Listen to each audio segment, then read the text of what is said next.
inside each and every single one of you. You just look in, and I will be there, waving out at you, naked, wearing only a cock ring. Target acquired. Eagle 1, first strike. You have permission to engage the target.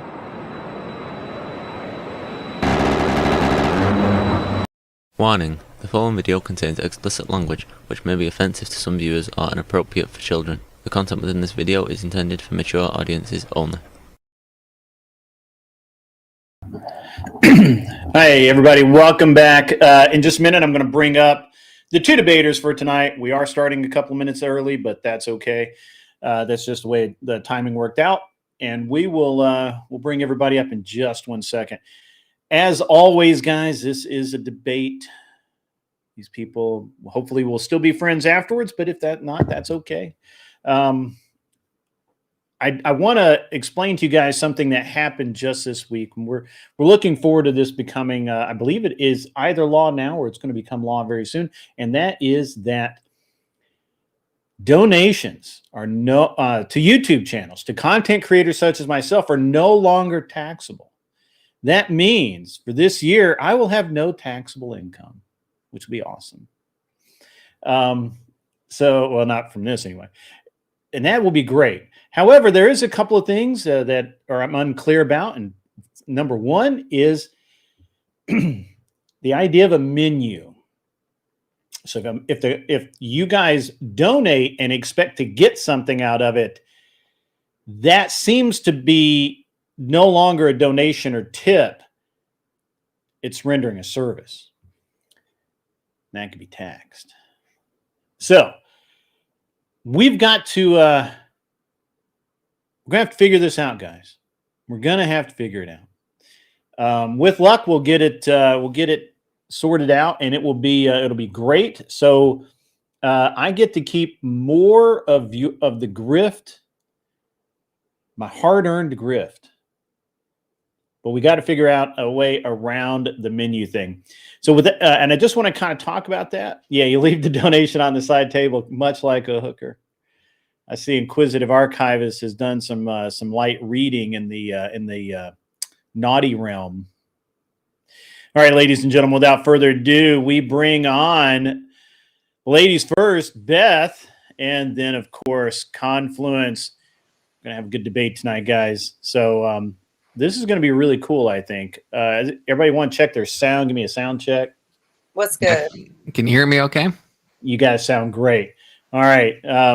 So this is the way this needs to go is just for everyone's. I know you guys understand the basics of how a debate online work. The way that I do it is pretty much the same as everyone else. Couple of things, though. If you guys start over talking each other, a little over talking, a little spirited back and forth, great. Gets the views.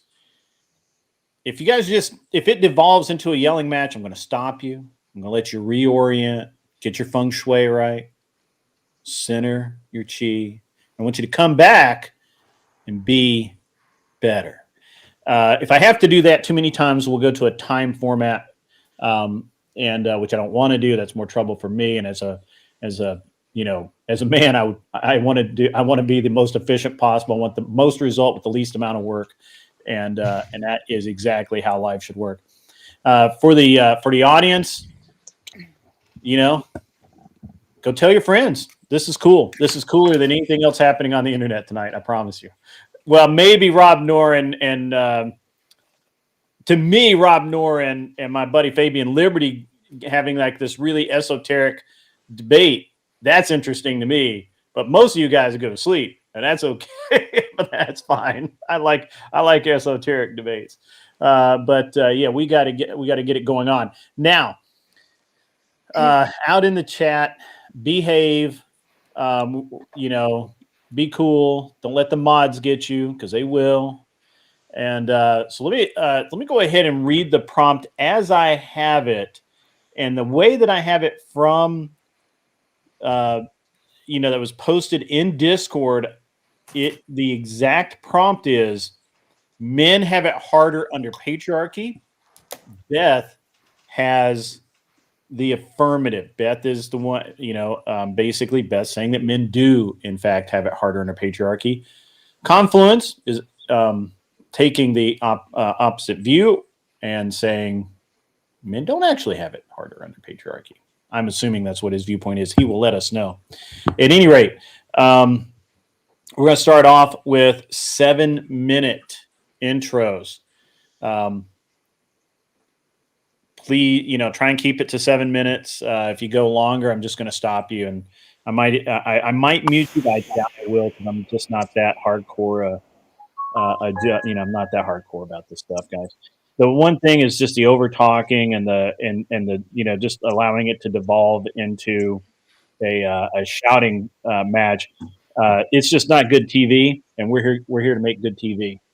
I think we're going to do just fine. He's okay. Very polite. Everybody says that right before the nuclear goes off. Well, I don't want to be too contentious, and right. I should do fine on my opening. It's like 6.5 minutes, as long as I don't stumble. That's fine. Okay. All right. Now, the other thing is once we have that intro, we're going to go immediately into the open debate portion. You guys will have about an hour and a half for that. We'll stop you. You'll each have another 7 minutes to give your closing. And then we may or may not have time to bring people up. I don't know. I don't know what time you kids have to get to bed. So, Beth, you are the affirmative. Before we start, would you guys like to tell people who you are, where you can be found, why they should pay attention to you at all? Oh, geez. Well, I think most people know me. My name is Beth Maheu.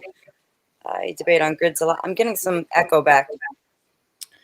It might be do you have a window open? No. Or, well, I do, but it's muted. Confluence, do you have a window open? Is your YouTube window open? I'm on headset and it's pretty quiet. Yeah, I don't have anything. Try again. Better. Whatever it was is fixed. Oh wait, shit! I turned off my. I think you had your phone on, didn't you? No. Okay. No, all I did was I accidentally muted the whole laptop and then turned it back on because I'm an idiot like that. So yeah, I debate on grids night here and there. Kind of a nomad, hop around. Over to Glen Lawrence, Flow State, 10th Man, wherever's the fun's happening. So yeah. Nothing. Okay. All right. So yeah, go ahead, Confluence. Okay, I'm Confluence. Most people probably don't know me. I've only been on Grid's show a couple of times. I've been trying to cut my teeth into the YouTube debate sphere. I've been a small channel YouTuber for like a year and a bit now. You can find me on Confluence 358. I make political content that's trying to entertain and uplift for a center-right audience. So you should definitely check that out. And yeah, I think that's all I have to say about myself.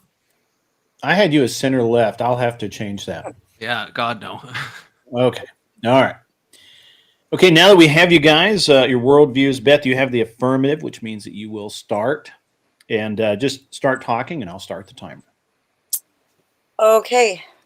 First of all, thank you to Grid for hosting this exchange tonight. This will be my first long-form debate here on an Unreasonable Man, and I'm honored to speak up for the men in the patriarchy. Thank you to Confluence for being so excited to take on this topic, or take this topic to a long form. Our speed to debate was a lot of fun, but I think we still had a lot more to say on the topic. And of course, thanks to everybody watching. Many people like to make this topic into a battle for control between the sexes.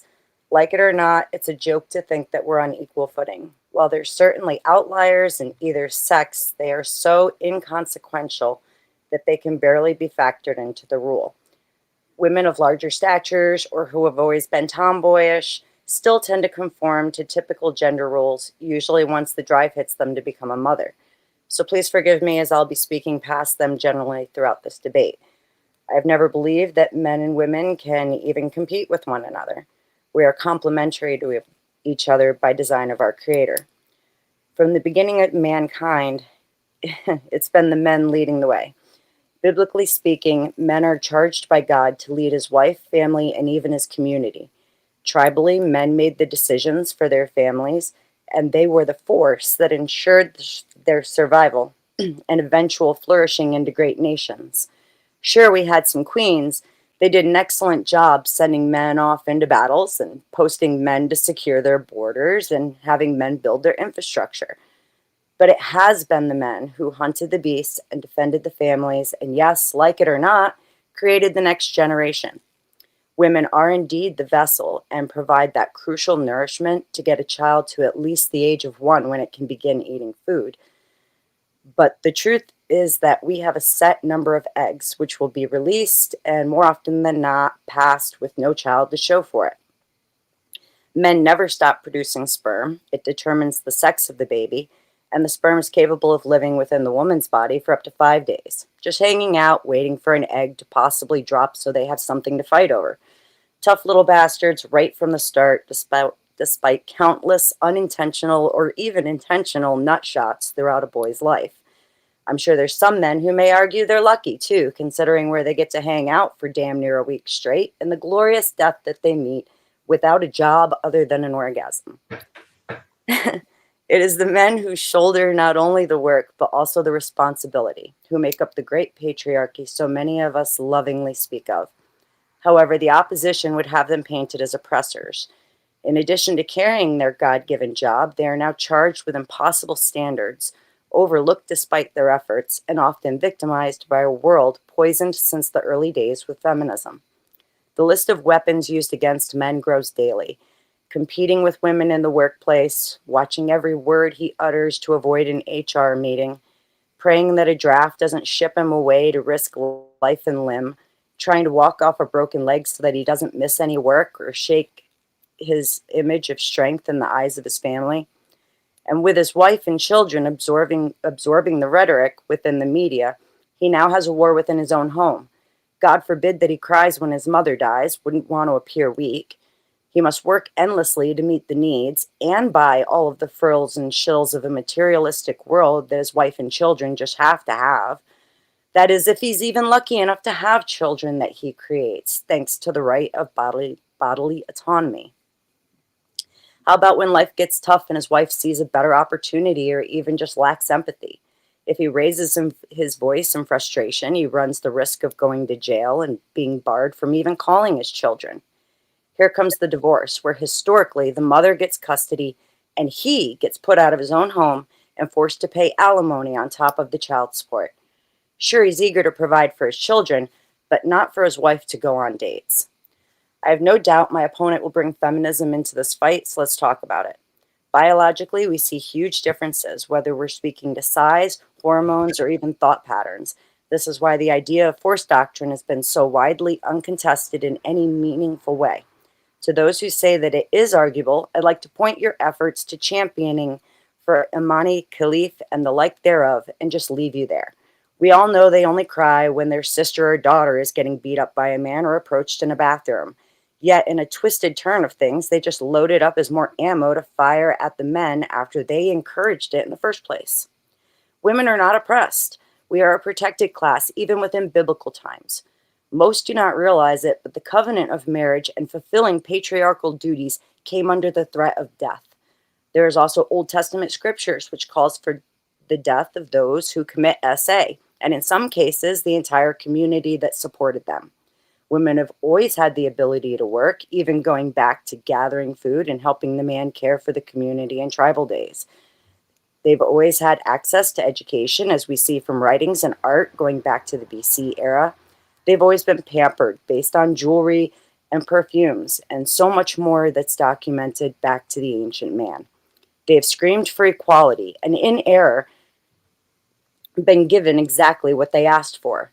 This is the true mistake of the benevolent patriarchy, as not the freedoms, the so-called equality, or even the pampered perks will ever be enough. At the end of the day, it is the man who is not missed as much. He was never there anyways, after all. He dies earlier on average, and his funeral will be small compared to the pension and life insurance that's passed along to those who carry his name.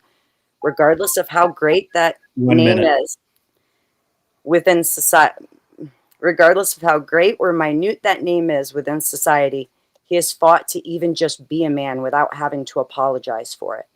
This is the picture of patriarchy I pray you hear tonight, despite the incessant whining feministic rhetoric. Thank you to the husbands, the fathers, and the men who make humanity all that it is. I'm done. All right. Perfect. Excellent. All right. Are you ready, Confluence? Yes. Can you hear me? I can hear you perfectly. Okay. Firstly, I am pro-patriarchy. So this is not a patriarchy versus non-patriarchy debate, but rather the question is who suffers more under patriarchy, men or women? Secondly, I do not see patriarchies as binaries. There's clearly degrees of patriarchal systems, and it is my contention that both the degree of patriarchy and how it is enacted determine how good its outcomes are.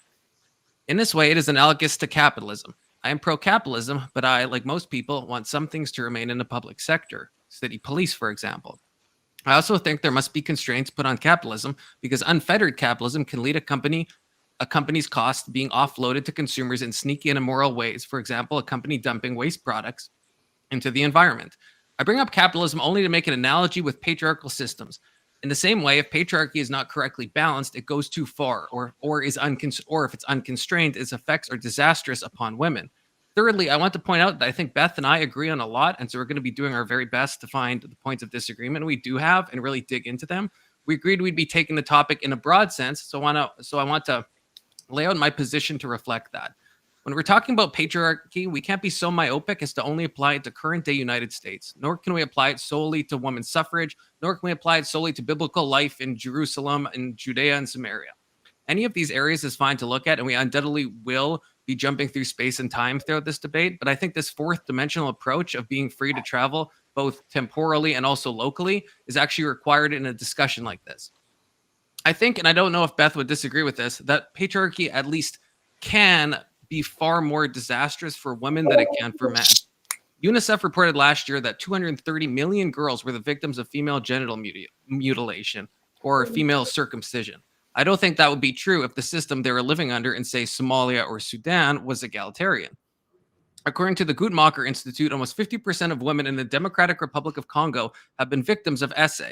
Coincidentally, only 12% of their congressional seats are held by women. Compare that to America, where women make up roughly 25% of the Senate and 30% of the House of Representatives.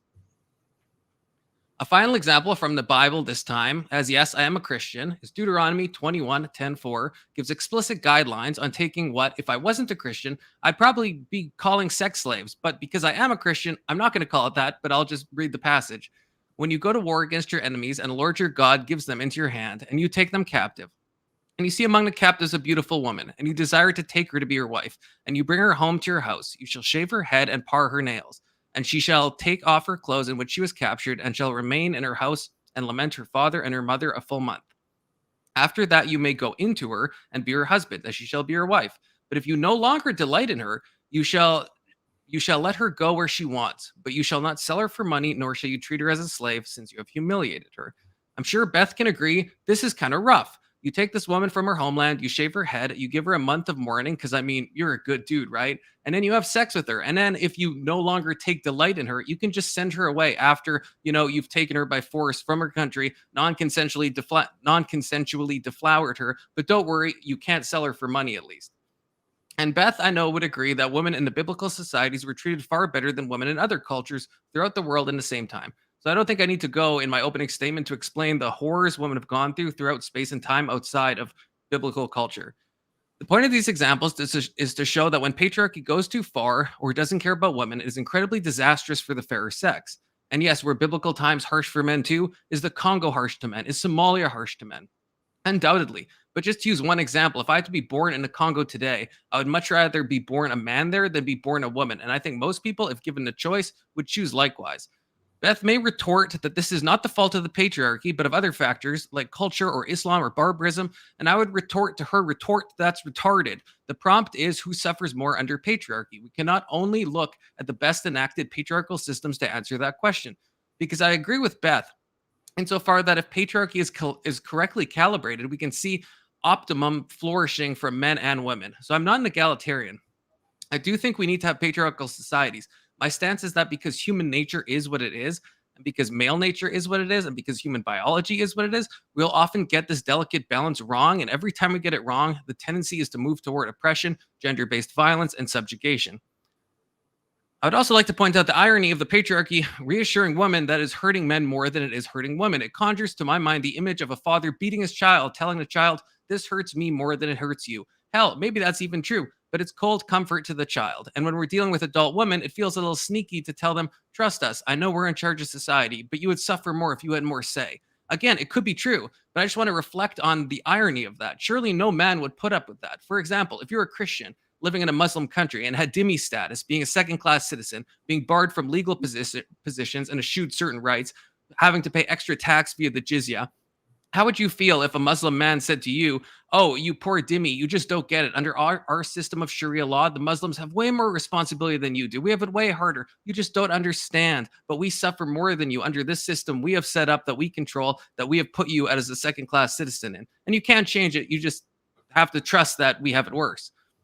Would anyone here accept their logic? They might go along living in that society, and it might not be so bad, but it'd be a little convenient that the people who are in charge are telling you that they're actually suffering more than you are, and you can't change them places, of course. It starts to feel a bit Orwellian to my mind. Now, I'm in the unique position of debating Beth, a creature racked with internalized misogyny, just kidding, Beth, who is claiming exactly that she thinks men suffer more, despite them making the vast majority of laws, holding the vast majority of seats of political power, despite there never being any real civilized matriarchal society by which to compare things to.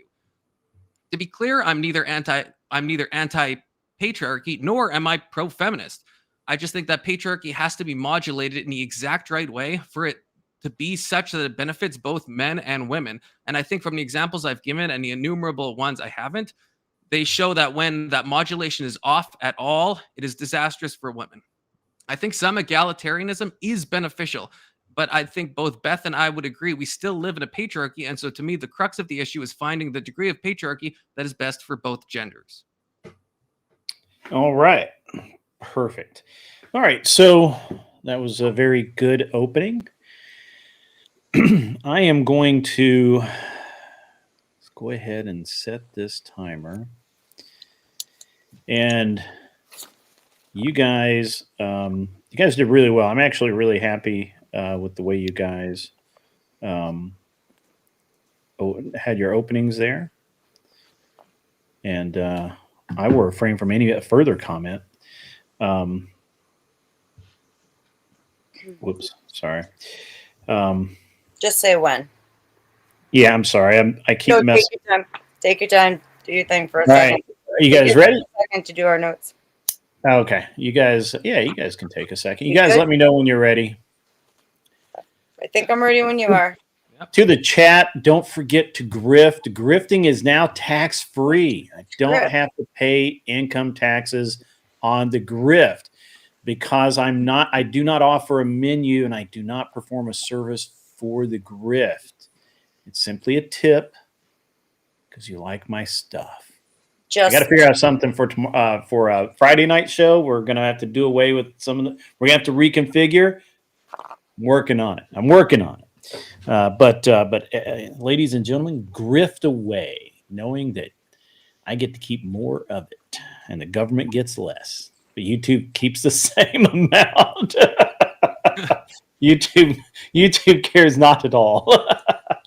All right, you guys ready? Just start speaking. So, you're good? We going? Yeah. Great. Okay. Mm-hmm. So, that first of all, I mean, thank you for agreeing with me at least 3 times that, patriarchy is a good thing and there is a delicate balance. And I can agree with that. I think the point I'm trying to make is that there's a lot more to the responsibilities that come with it than a lot of people even realize, like including the fact that a lot of it is under the threat of death on the man himself. What do you think about that? I think responsibility is an important thing to look at, but to me, to weigh that up, especially again, if we're talking patriarchy in general, we're not talking, societies now. We're talking all throughout space and time. We're talking Bible, non-Bible. We're talking history, prehistory. I think women have been subjugated so much that to talk about responsibility, to me, that almost like pales in comparison to all the lack of agency and a lack of ability and the pain that women have gone throughout history. Because I think you and me would agree that in biblical times, like women had it better than in other societies, but women still didn't have it great in biblical times either, right? Or would you disagree on that? I would disagree because I think that, well, first of all, listen, I'll absolutely admit there are some cultures that still exist today that are brutal on women. However, they're also brutal on their men. The men who lead those households, if they fail in their responsibility, they don't have to worry. It's not the government that takes them out. That's like a responsibility of the family, and that husband usually just disappears. But I guess However, so, but not to even interrupt, but in those societies, like if we look at like in Afghanistan, led by the Taliban now since the Biden pullout, or if we look at like Somalia, or if we look at the Congo, surely I would agree with you that men suffer enormously in those places too, but women suffer more. Like surely we could agree to be a woman under Taliban leadership would suck way more than being a man, right? They both suck, but if you have to pick the lesser of two evils, you're gonna want to have XY chromosomes, right? in those cultures, if you're caught essaying a woman, it's automatic death. I mean, like they don't even pause for it. It's social justice. Well, right, but that's I mean, we look at Iran, for example, and we see like the morality police, we see like the acid attacks, we see like if you're caught doing essay and you get killed, well, that's kind of like a fuck around and find out situation. None of us feel sympathy toward that. But there's a lot of women that get killed based on like honor killings where it's not an essay event at all. I mean, Sharia culture is I It's think you brutal. would agree Sharia culture is worse for women, surely. Like I that's got to be something certainly we could wouldn't want it here, and that's why we look to the patriarchy that we are established, trying to support within this country, in order to try to make these changes. Okay, but This is something that has to, it's much like how Christianity had to spread throughout the world, right?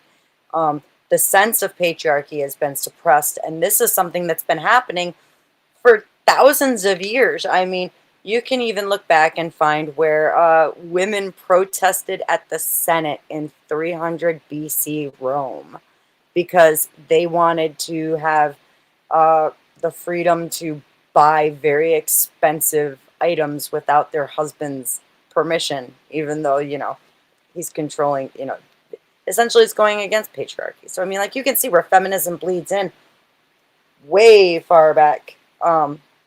A lot further back than some people realize, which it even shocked me to look at it, right?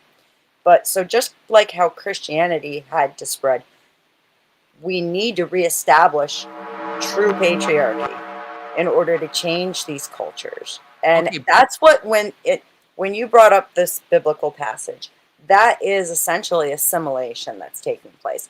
And when you look at the different types of quote unquote marriage for the time period, I actually did like a deep dive on this with someone else.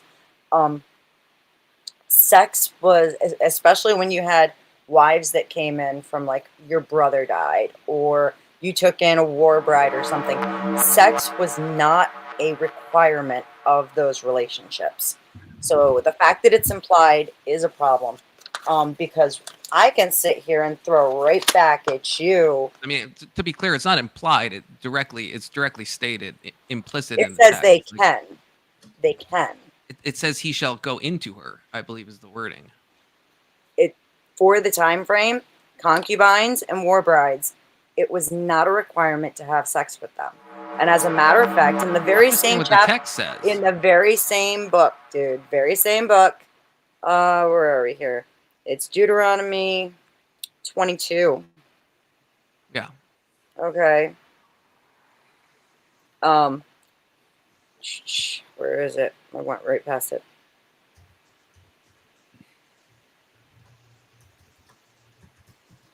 From where is this one? You have verses that go from starting on verse 23 through the end of the chapter, that help set some parameters for when it comes down to different situations. And specifically in 25, that is outlining what happens when a man grapes a woman. The woman is to be held blameless if she's screaming for help. I mean, it's funny. It's funny that you bring up It's this. funny 'cause This the one actually, right before that, this isn't the passage that I actually did bring up, but I know. this, to me, do you look at this passage and you don't think that women were suffering at this time? This passage literally says that if a woman is raped in town, that she You gotta gets use grape. stoned. I said grape. Oh, sorry, my bad. My bad. Yeah, my bad. at least I think I said grape. It says But- and did not. However, there's a caveat to it. She's not screaming for help. well, and it doesn't. It she's doesn't. the wife of another It could man. be. It could be that There's- no one heard her scream, right? Like we got to use modern logic to this, right? If we would never Modern apply this, logic. we would never Have apply you this in a real seen- life Are standard. you Beth. We familiar never- with what these towns looked like and how they operated? Did you think that they had insulation and windows? You don't and think things it's like that? like I don't want to get graphic. You don't think you could? You don't think a man that we always talk about on Mhm. the red pill are so much more powerful than women, which Mm. men are? You don't think a man could cover a woman's mouth so that she couldn't scream somewhere in the bounds of town and still essay her? You think that every essay Not that with the way possibly that could town- happen? With the way that towns operated then, okay, it's not like that. These are like open air market areas that are extraordinarily that's busy absurd. because There's no place in the world that's like that, Beth. There's no place I've in the world. actually been to some of these places. I mean, sure, yeah, now they're friggin' old, but like you can see, I mean, like this isn't like the houses You're saying that it's we have now. impossible that someone could be where like I'm dragged screaming into in my an house and the person alleyway. outside isn't going to hear it. You don't think there's somewhere? You don't think there's any way to cover? Again, you talked about how much stronger men are than women in your opening. You don't think there's any way that you could cover a woman's mouth that she could not scream to the point that she would wake someone up? You think that's just categorically Not impossible? when we're talking about busy marketplaces like that. We're okay? talking. It This could is be at nighttime. specifically- This is specifically outlining. Okay. This is the other thing. It's a is bit it of a. says- This law might Read work the like language 70% again. of the time. What Sure. what version are you reading out of by any chance? Um, I'm looking at ESV. Okay. yeah, I can switch to. I'm down with The ESV. word, there's a word that is used. Oh, where is it? Hang on. I actually wrote this one down because even I was kind of interested in it. There's a word that is found specifically in the original verses for this. It's CH. Where did I write it? The word for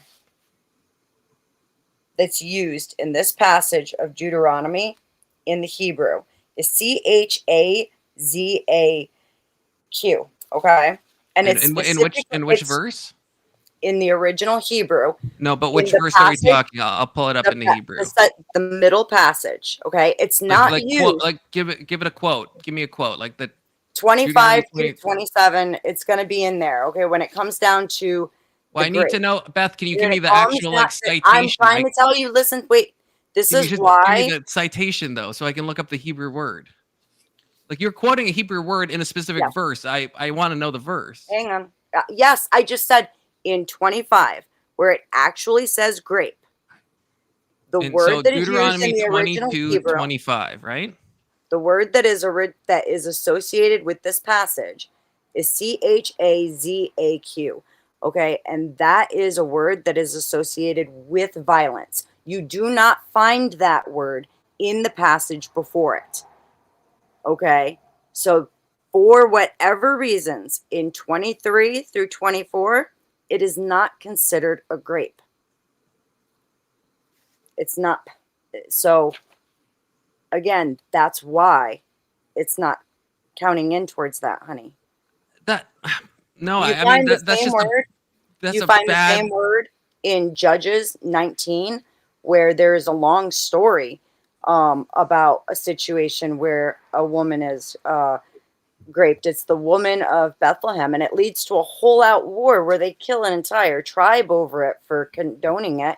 And Sure, then but if again, I'm looking at my concordance right now, Beth. I mean, there's Mhm.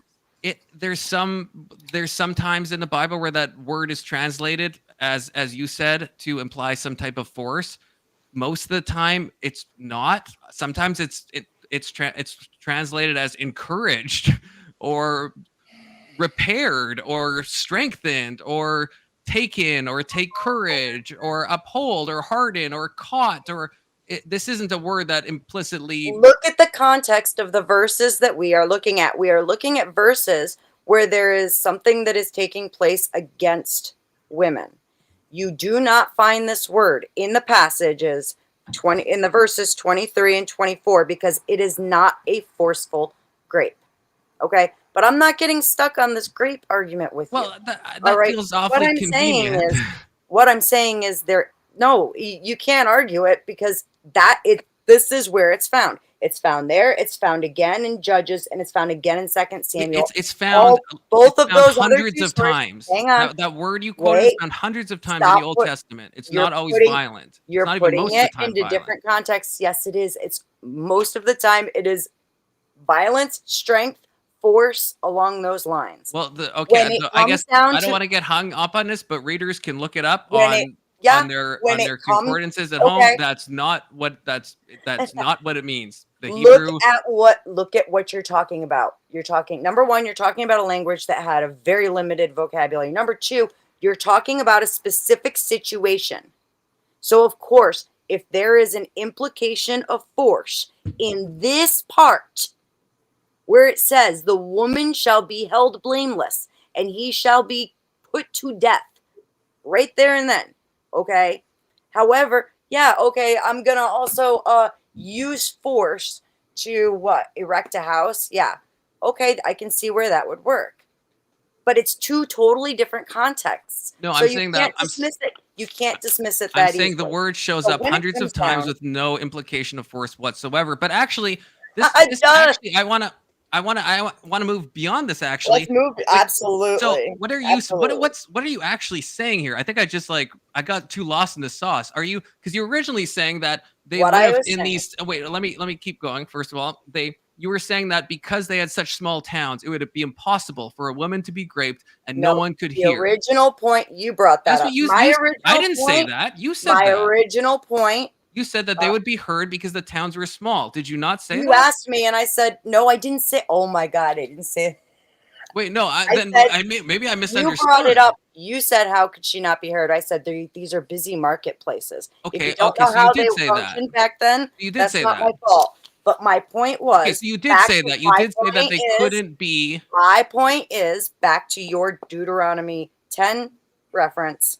Okay, you do not find that word there that implies violence, and based on the culture of the time, sex was not a requirement with those kinds of wives.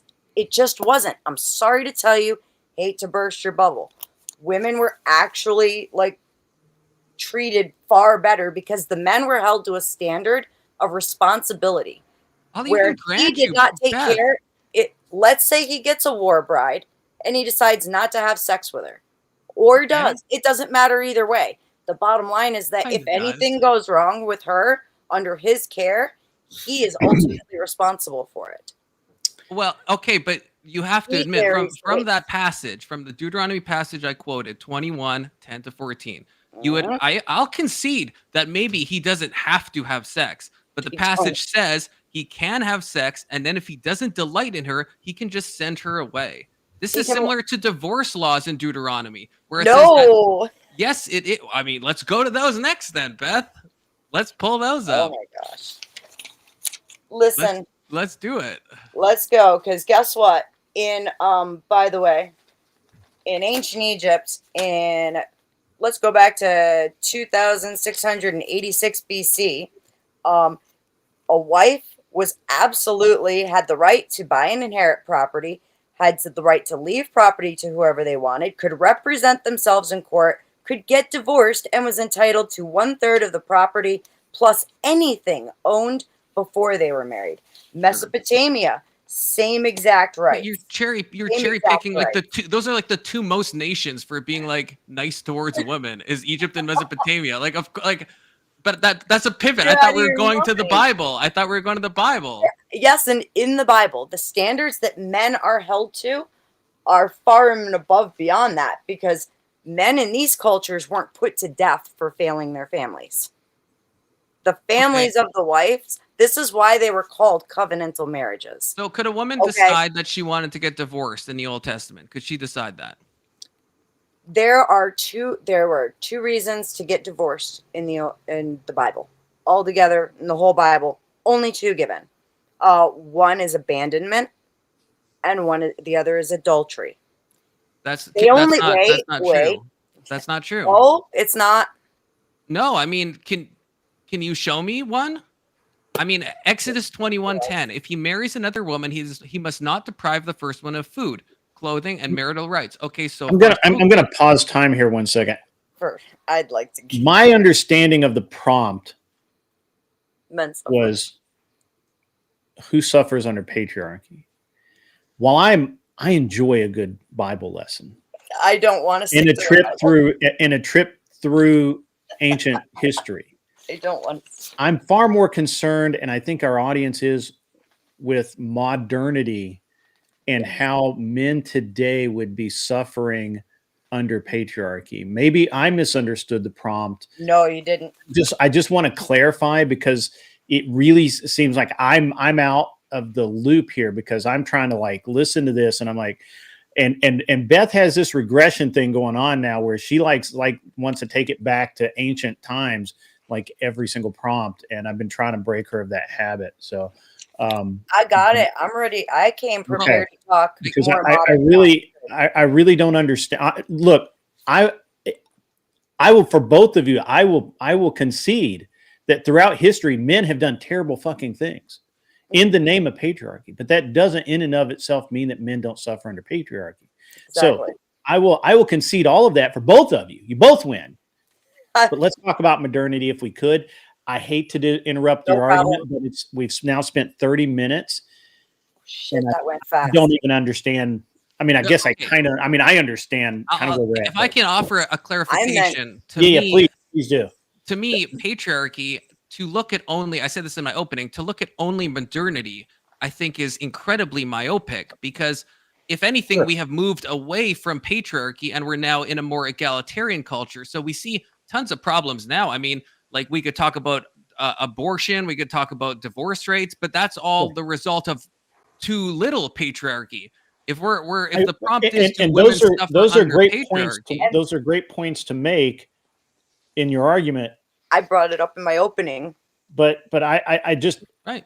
And sure, you can lay the base by saying, hey, back then it was better because men actually did lead and they were the head of the household, blah, blah, blah. Sure, we can point to the past, but you guys are literally arguing contextual things in the Bible, which I'm all for. And ordinarily I would not involve myself, but as a moderator, I have to try and at least keep you on a rail here.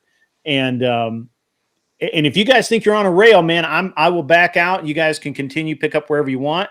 I just want to, and I'm not resetting. I just wanted to ask the question because this is a lot of times what happens is that you get fixated on one thing and you never make it to the end of the argument. So I just wanted to make sure you weren't penalized any time for this. I did stop the clock, so I'm going to resume the clock now.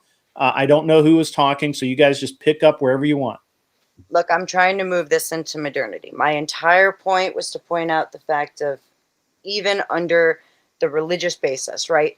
There is the standard that men were already held to, especially because Christianity is so predominant within many cultures. It's the most predominant religion in the world, right? We can agree on that.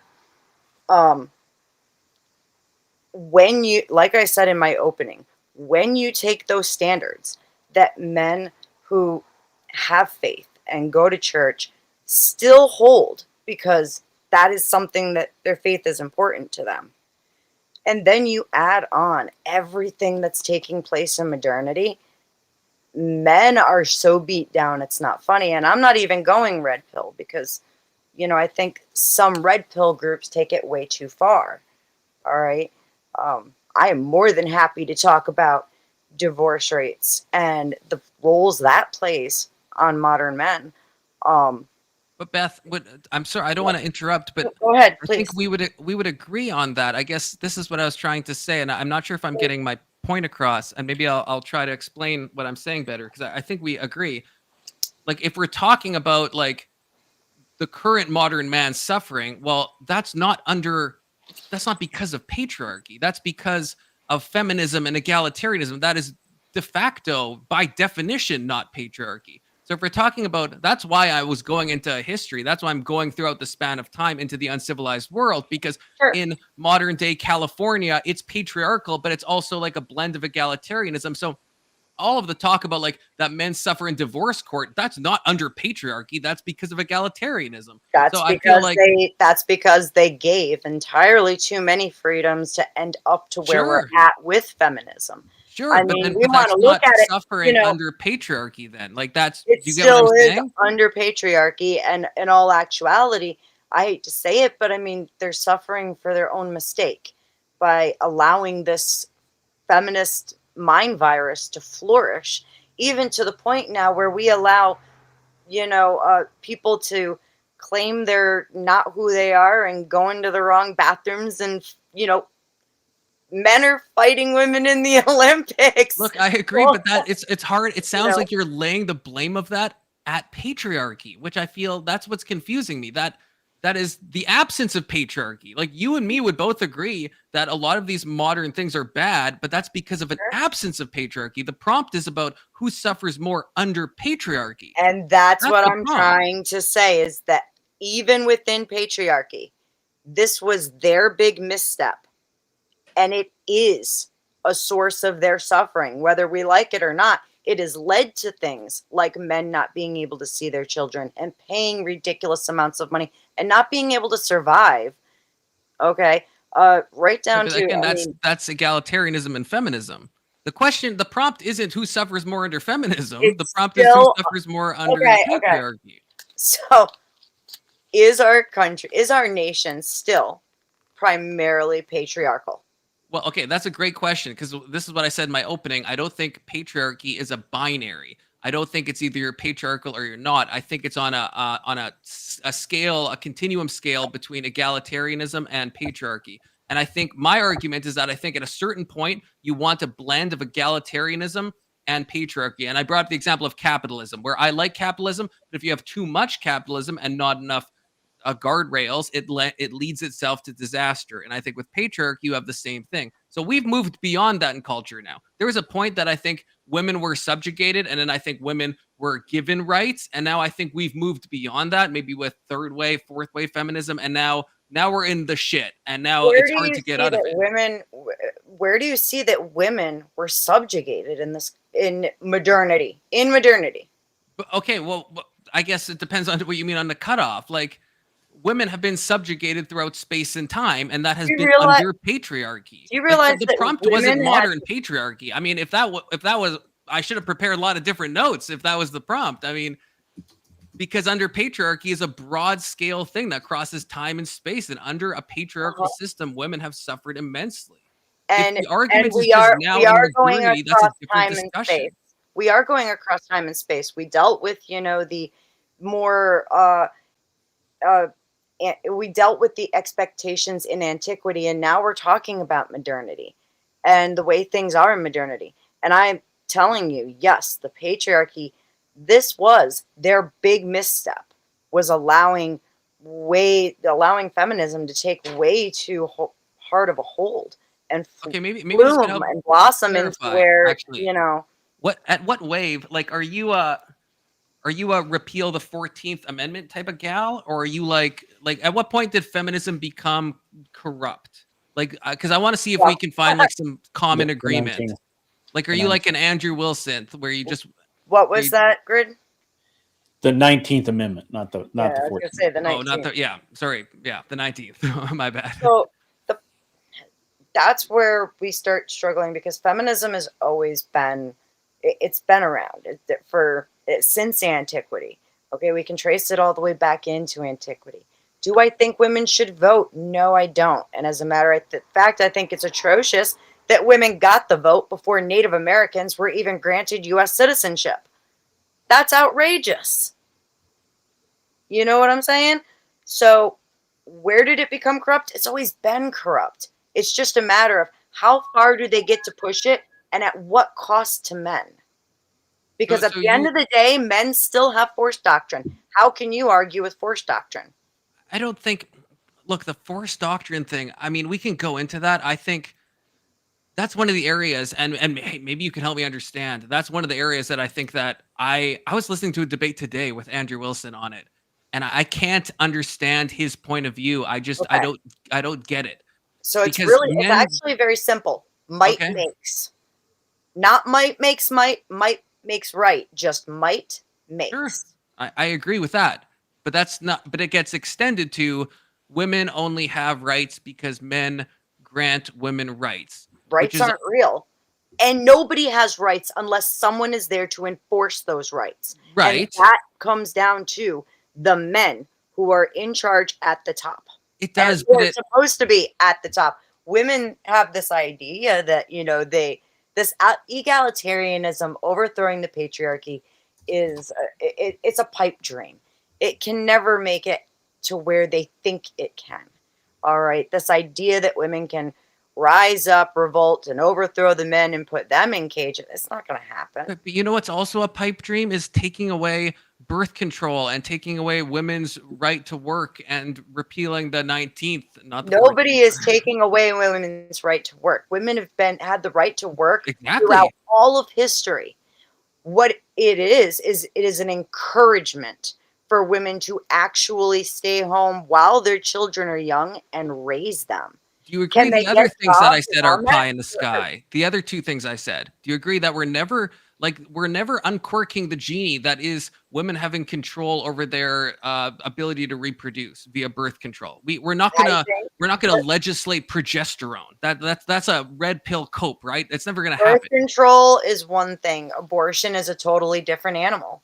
Exactly. Um, I'm talking about birth control specifically. That do you admit that that's that in the same way that you said egalitarianism is a pipe dream, which I agree it is, that repealing the 19th and getting rid of birth control, those are genies that we cannot put back in the bottle. It is too late. We're never in the US going to take away I don't women's think right to vote. repealing the 19th is, because as a matter of fact, there's a lot of people in this country who vote and really shouldn't. And I most certainly count myself as one of them, not because I'm a woman, but because I'm quite frankly not intelligent enough when it comes to politics to know what kind of a decision I'm making. Sure, but do you actually in your heart of hearts believe that there's going to be a period in US history where the right to vote is going to be gender based and it's going to be men voting? Because to me, that's insanity. That is red pill insanity that will never happen and doesn't help the conversation forward because it's not going to happen. Is it going to happen? I don't, probably not. Should it happen for the sake of our nation? Absolutely. And I'm not saying just women, I'm saying there's a whole lot of people who shouldn't be able to vote. But I'm more interested in getting back to effects of all of this shit that it's having on men. Because here's the thing, at the end of the day, men still have a lower life expectancy than women. They unalive themselves like 4 times higher of a rate. Whereas, sure, women try 2 to 4 times higher, but they try. Men don't just try; they succeed pretty much every time, And almost. would you say that's because of patriarchy?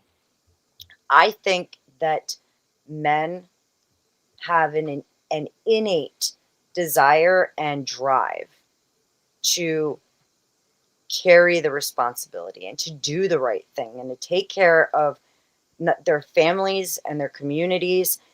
And the problem is they can't anymore.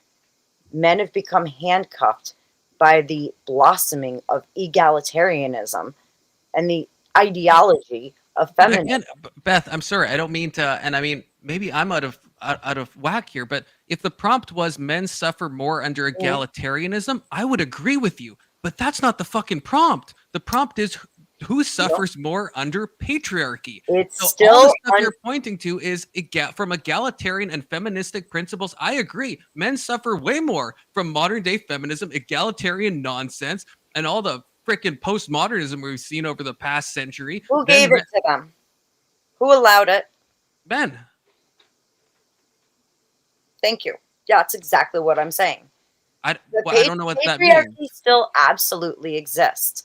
And we see it because they're still screaming about it. That It screaming does, about, I would say it barely. Like again, from Barely? my opening.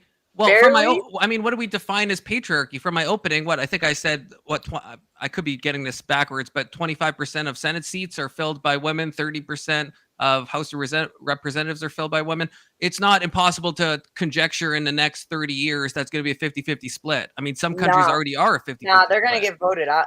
That voting pattern is changing because people are sick and tired of it. We see what has happened. We see the decline of society, and the patriarchy is going to step. They're already. We just saw it with the election when it came down to President Trump.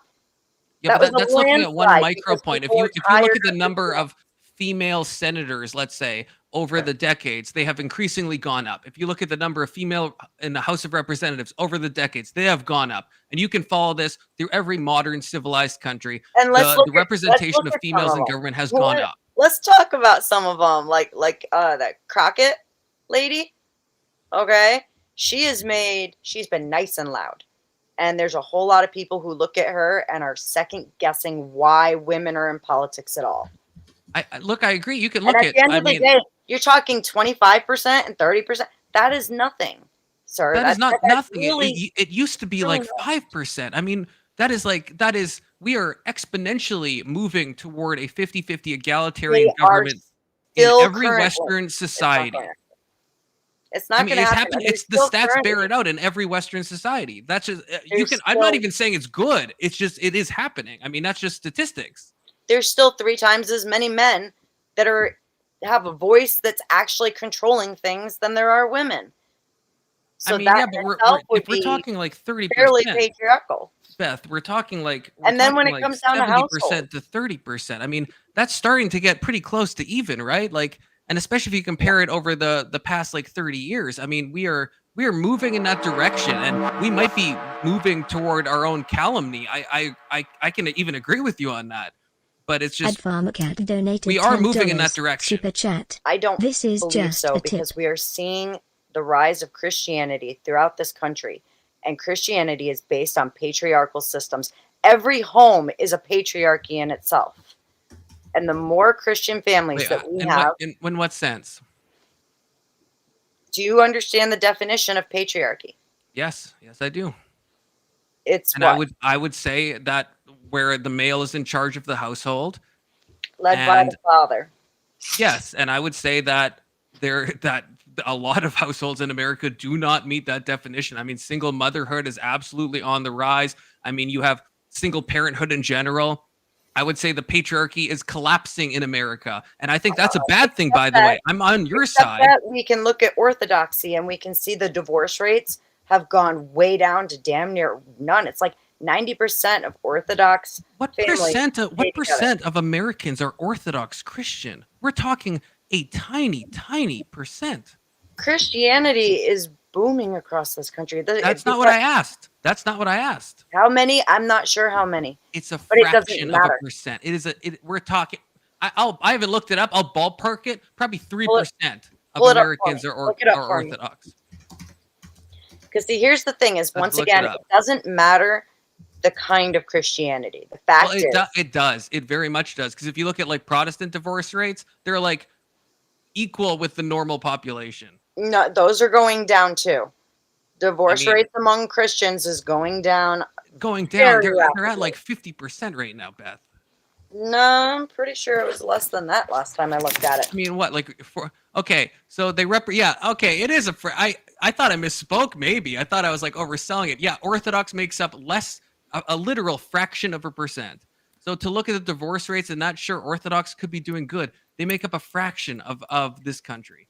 Most of this country is not conservative, Orthodox Christians, right? I wish they were. I mean, Beth, you and me agree. Current divorce rates for Christianity, some studies find similar rates to the general population. Around 25 to 33% of adults are experiencing divorce.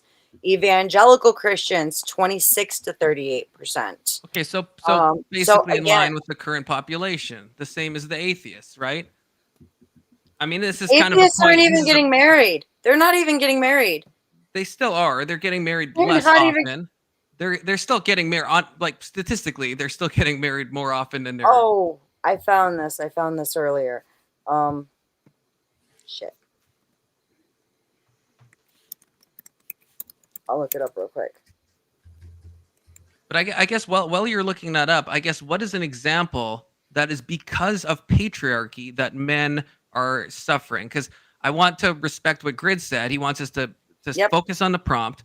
So not because of egalitarianism, not because of feminism, what is an example of because of the patriarchy that men are suffering more than women? Because I can give many examples I have in my opening, like the female genital mutilation, the essay in the Congo. I can give those examples, and you'd agree with those. The Sharia law stuff. Cultures, what are those cultures based on?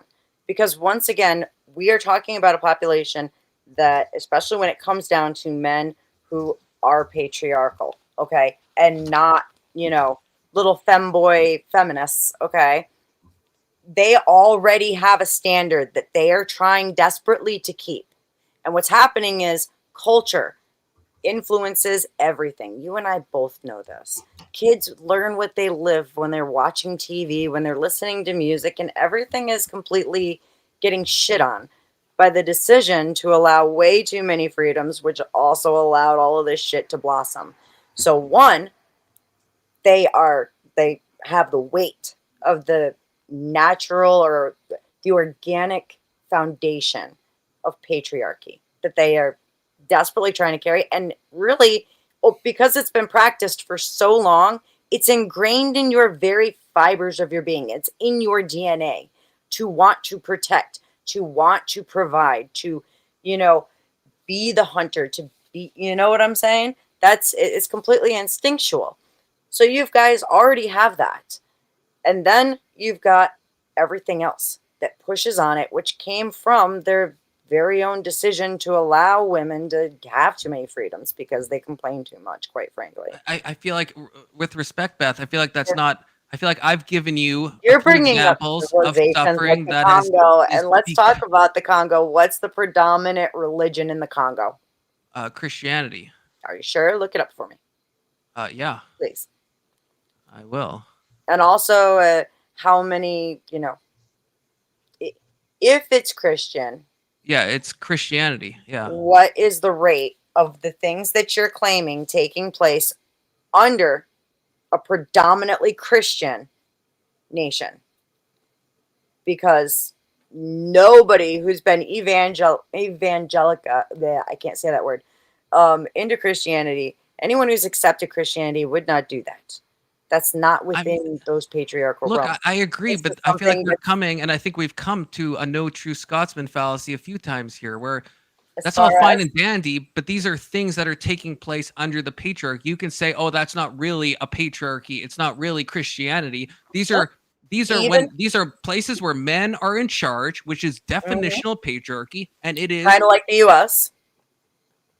Right, but with the Congo again, it's like 10% of the government is women. So we're patriarchy. I've already defined it. It's not a binary. It's always on a spectrum between that and egalitarianism. They are two completely different ideologies. They are, but they're on a. Do you understand? They're on a spectrum, right? Like you would say in America, as feminism has gone through its waves, there has become less and less patriarchy. That means definitionally that patriarchy, they're not just dichotomized binary things that you just flip from one to the other in a second. You are on a scale of patriarchy, and as patriarchy goes down, egalitarianism goes up, right? I mean, you would agree with that, surely. Two separate ideologies, okay? But they blend together, right? Like, the less patriarchy, it's not like one ends. You're even arguing that we live in a patriarchal society now, Beth. So then you have to admit that egalitarianism has some intersection with patriarchalism, right? You have to admit that. Egalitarianism has been, how am I wording this? It's like I said, this is something that has been wanted for a very long time. Some cultures already practiced this, okay? And sure, science seemed like a good idea when it got kicked off. But here's the problem: I can agree with you on the sense that you can get some men who are patriarchal who are like, oh, well, I don't mind my wife doing, working the whole time that we're married and sending our kids to school. And in all actuality, that plays more into capitalism because families can't afford to stay home anymore, right? At least not without the man working himself to death at like 2 or 3 jobs, right? Okay. So the fact that the patriarchy allowed this to happen would mean that that would still be a result of them suffering under the patriarchy, right? Okay, so it sounds like Didn't you just tell me they blend together? They blend together, that the same organism is just a spectrum. So technically they're still patriarchal. They just, are letting their women do all this stuff. So therefore you're kind of thinking about it. You just prove my point if I take Beth, your way of it. Okay, then we agree. You agree that the US is still by definition a patriarchy, right? Under like every modern definition. But you would say it's less patriarchal than it was 200 years ago. So you acknowledge me that it is that patriarchalism, the patriarchy is a spectrum. It goes up and down, and I'm gonna play this idea. The more you move up, you lose. Egalitarianism comes in. That's what I'm not saying they're like cohesive ideas that form. I'm saying the more egalitarianism you have, by definition, you have less patriarchy. That's what I'm saying. Does that make sense? Yes, and we agreed upon that because the thing is, again, this is an ideology that's trying to suppress patriarchy. Okay, exactly. So the two ideologies can happen at the same time. It's that pipe dream of overthrowing the man, right?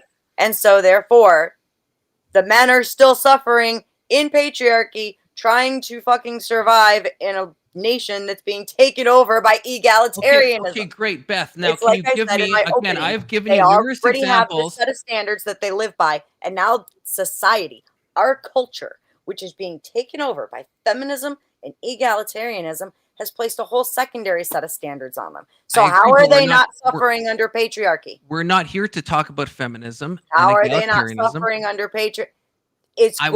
Remember, like you said, it's an outside factor. Well, exactly. I'm saying that the more the less patriarchy we have, the more egalitarianism we have. And so here's my point. If the men stopped holding up all of the foundational beliefs and drives of patriarchy, would they suffer less? No, they would suffer more. Why? How?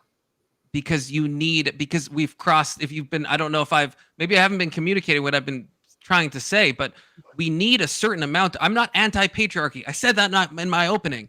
I know you conceded to a lot of my points tonight. I didn't concede to any of your. The point wasn't, is patriarchy good, Beth? The prompt was, who suffers more under it? I agree with the patriarchy, but if you have too much patriarchy, women will suffer more. And if you have too much egalitarianism, then women will suffer more too, and so will men.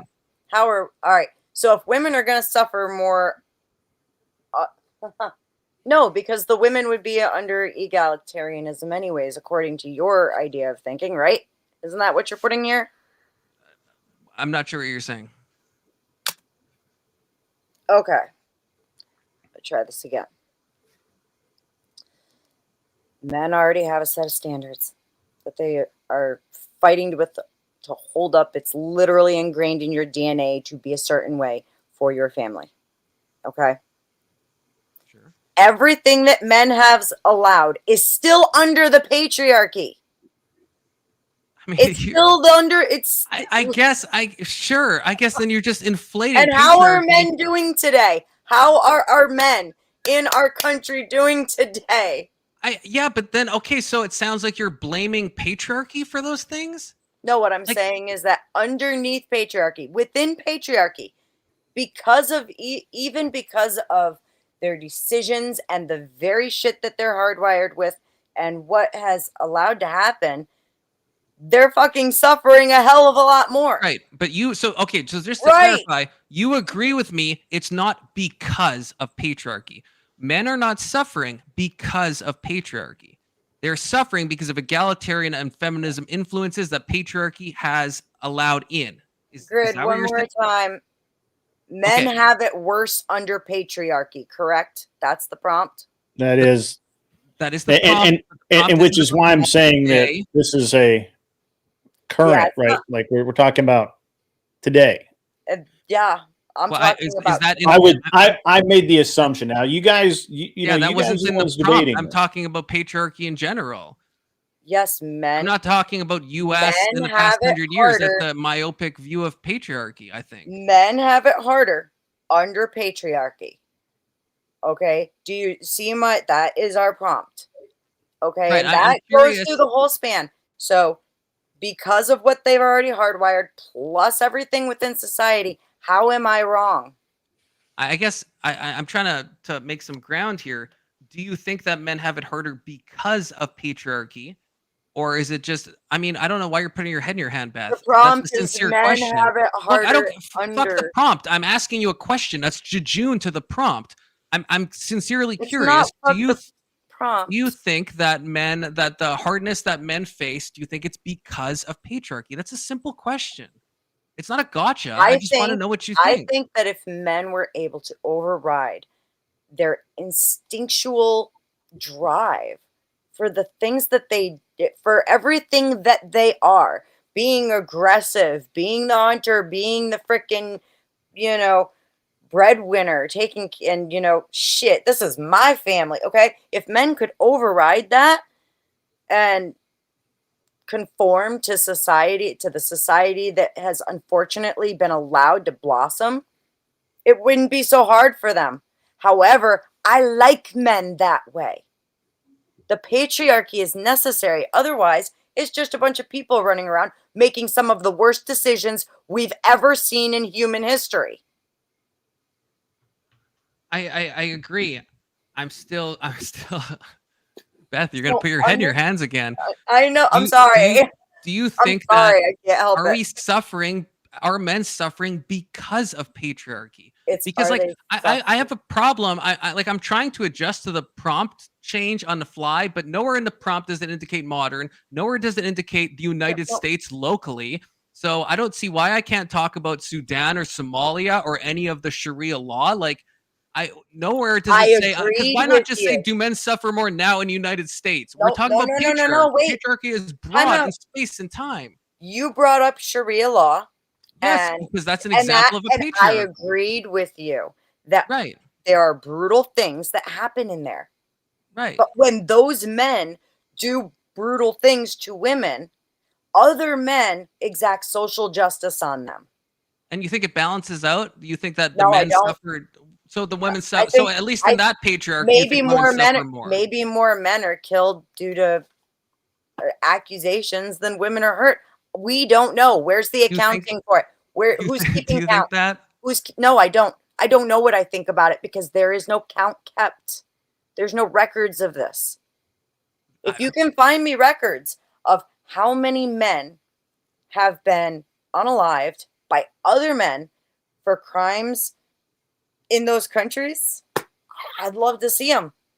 But I the mean, the thing thing is, is, they catch somebody doing snuck it something in. and You they take snuck them out something and in deal there, with Beth. Though you snuck in crimes. I'm saying that women will often get punished where there is no crime that has been committed, and that's something that is a unique thing. Like with honor killings and stuff, there's no crime that has been committed. I didn't say that all groups of men do nothing but good things. There are groups of men that do bad things around the world. It happens. Guess what? There's also groups of women that do horrific things. Sure, yeah. Horrific things. There's a woman in Australia who just poisoned her entire in-laws with a fucking death cap mushroom. What is it there? The beef beef Wellington. Her husband her husband decided not to come home from work that day, and he's the only one that lived. Took Yeah, out his whole family. women and men both do terrible things. Exactly.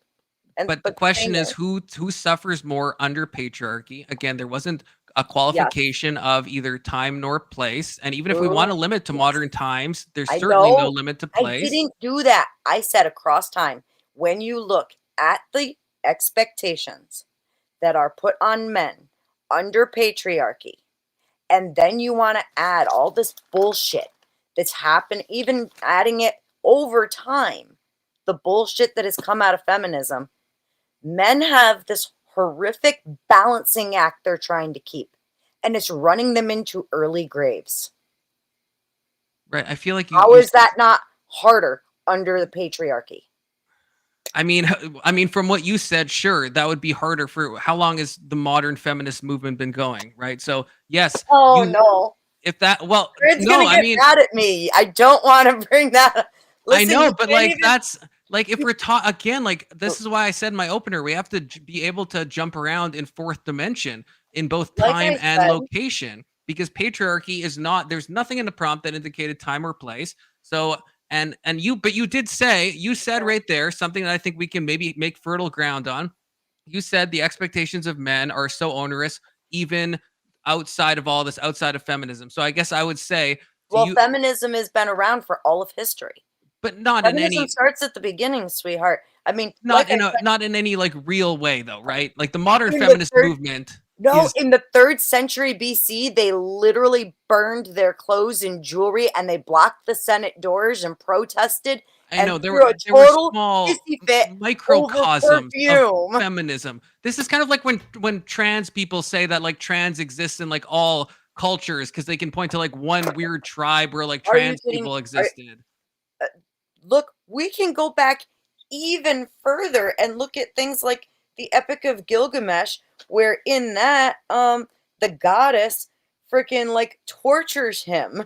Okay, the goddess of love and war, Ishtar, attacks and destroys men who reject her advances.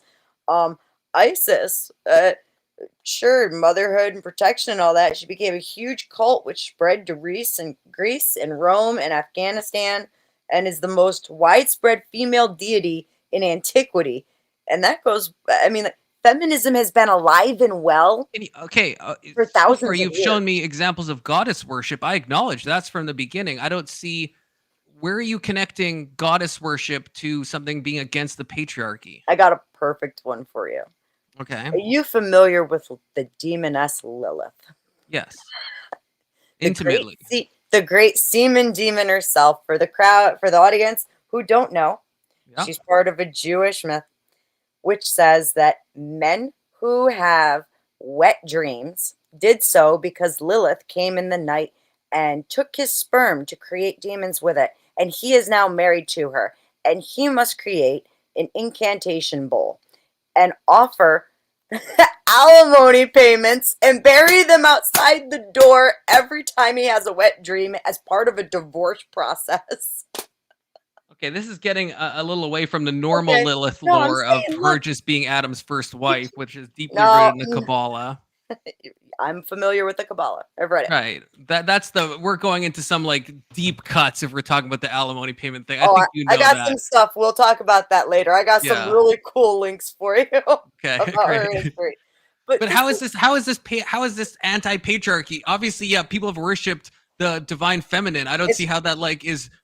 That worshiping goddesses is not feminism. I'm sorry. If you compare that to like the US and the fucking feminist movements, that is just not comparable to like people worshiping Isis or worshiping what I said is that, like Hecate and everyone. Like that, there's no connection. Listen, these are the roots. These are the ancient roots, and it progresses over time to where they do start by the 3rd century BC, they are becoming violent.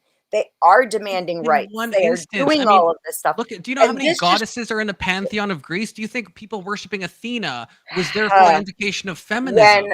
When our forefathers came to the United States, the goal was to set up a patriarchal run society where shit was supposed to flow nice and smooth, and they were escaping all of that culture over there, which had been brewing for thousands of years. Okay? And the very first thing that we get over here, where you want to start seeing some feminism kicking up, you've got the Salem witch trials. Okay? And that can go both ways, where women did bad things and then men did bad things. Wait, so what are you saying about this?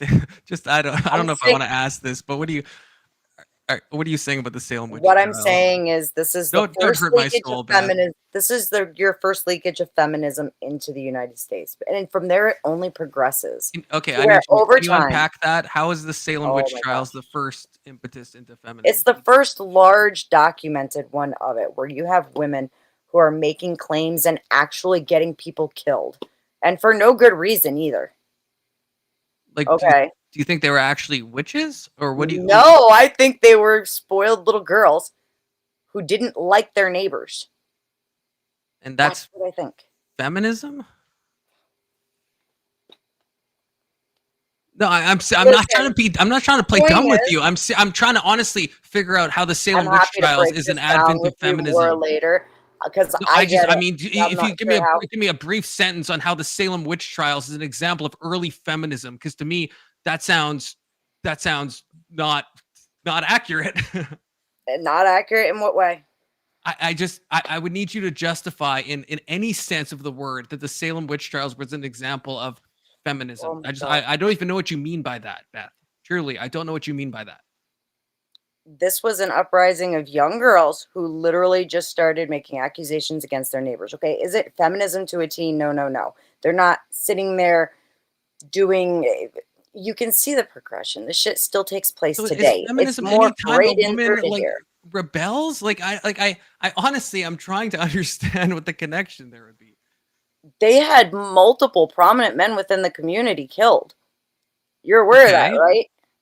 So As well as women who were actually, one of them was the midwife, for Christ's sake, who didn't do a damn thing. And it's all because, look, what I am saying to you, okay, is that you can see it bleed into our country when it wasn't supposed to. This was supposed to be built on they wanted a good patriarchal foundation. However, we have this shit that has bled in. And the thing is, the men now went from, we're just going to do the patriarchy. We're going to, keep our expectations that were had of us and try to be good men to our families. And you just see it happen all over again. And eventually someone says, yes, dear. Okay, let's give the women this. Let's give them, let's try to do something to appease them, because they just get louder and louder. And it's more, like you said, it's morphed and bled right into this clusterfuck that we have now. And I don't understand how you can't see the impact of the original expectations, as well as everything that comes with modern feminism and egalitarianism on men. I don't know.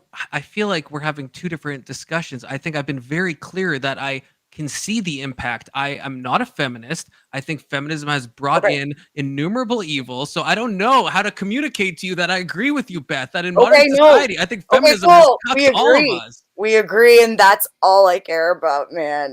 Right, but that's only. I don't think we're as far off as it's coming across that we are. I think that I don't think it is, and that's why. But it seemed like maybe that was unwanted from the chat or from Grid. That's why I wanted to kind of punt back into history to get to the roots of this. Because I think throughout time and space, patriarchy has harmed women more than men.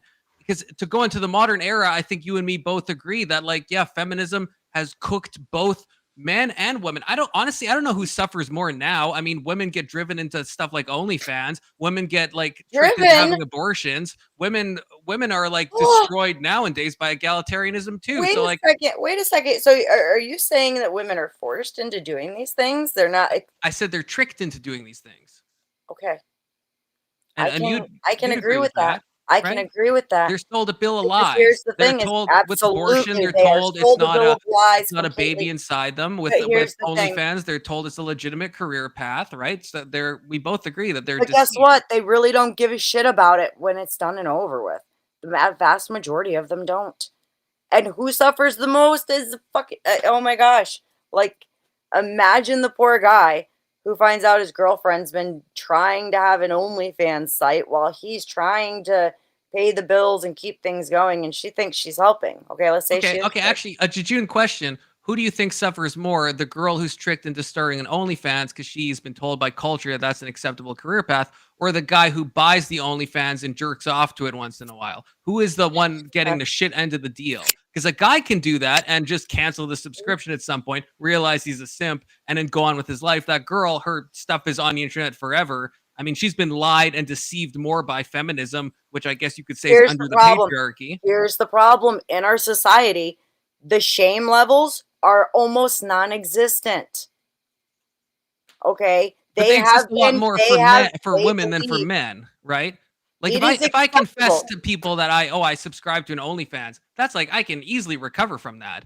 But if a woman says, "Oh, I used to have an OnlyFans," that's a bigger thing to overcome. It is acceptable only with, depends on who you're talking to, right?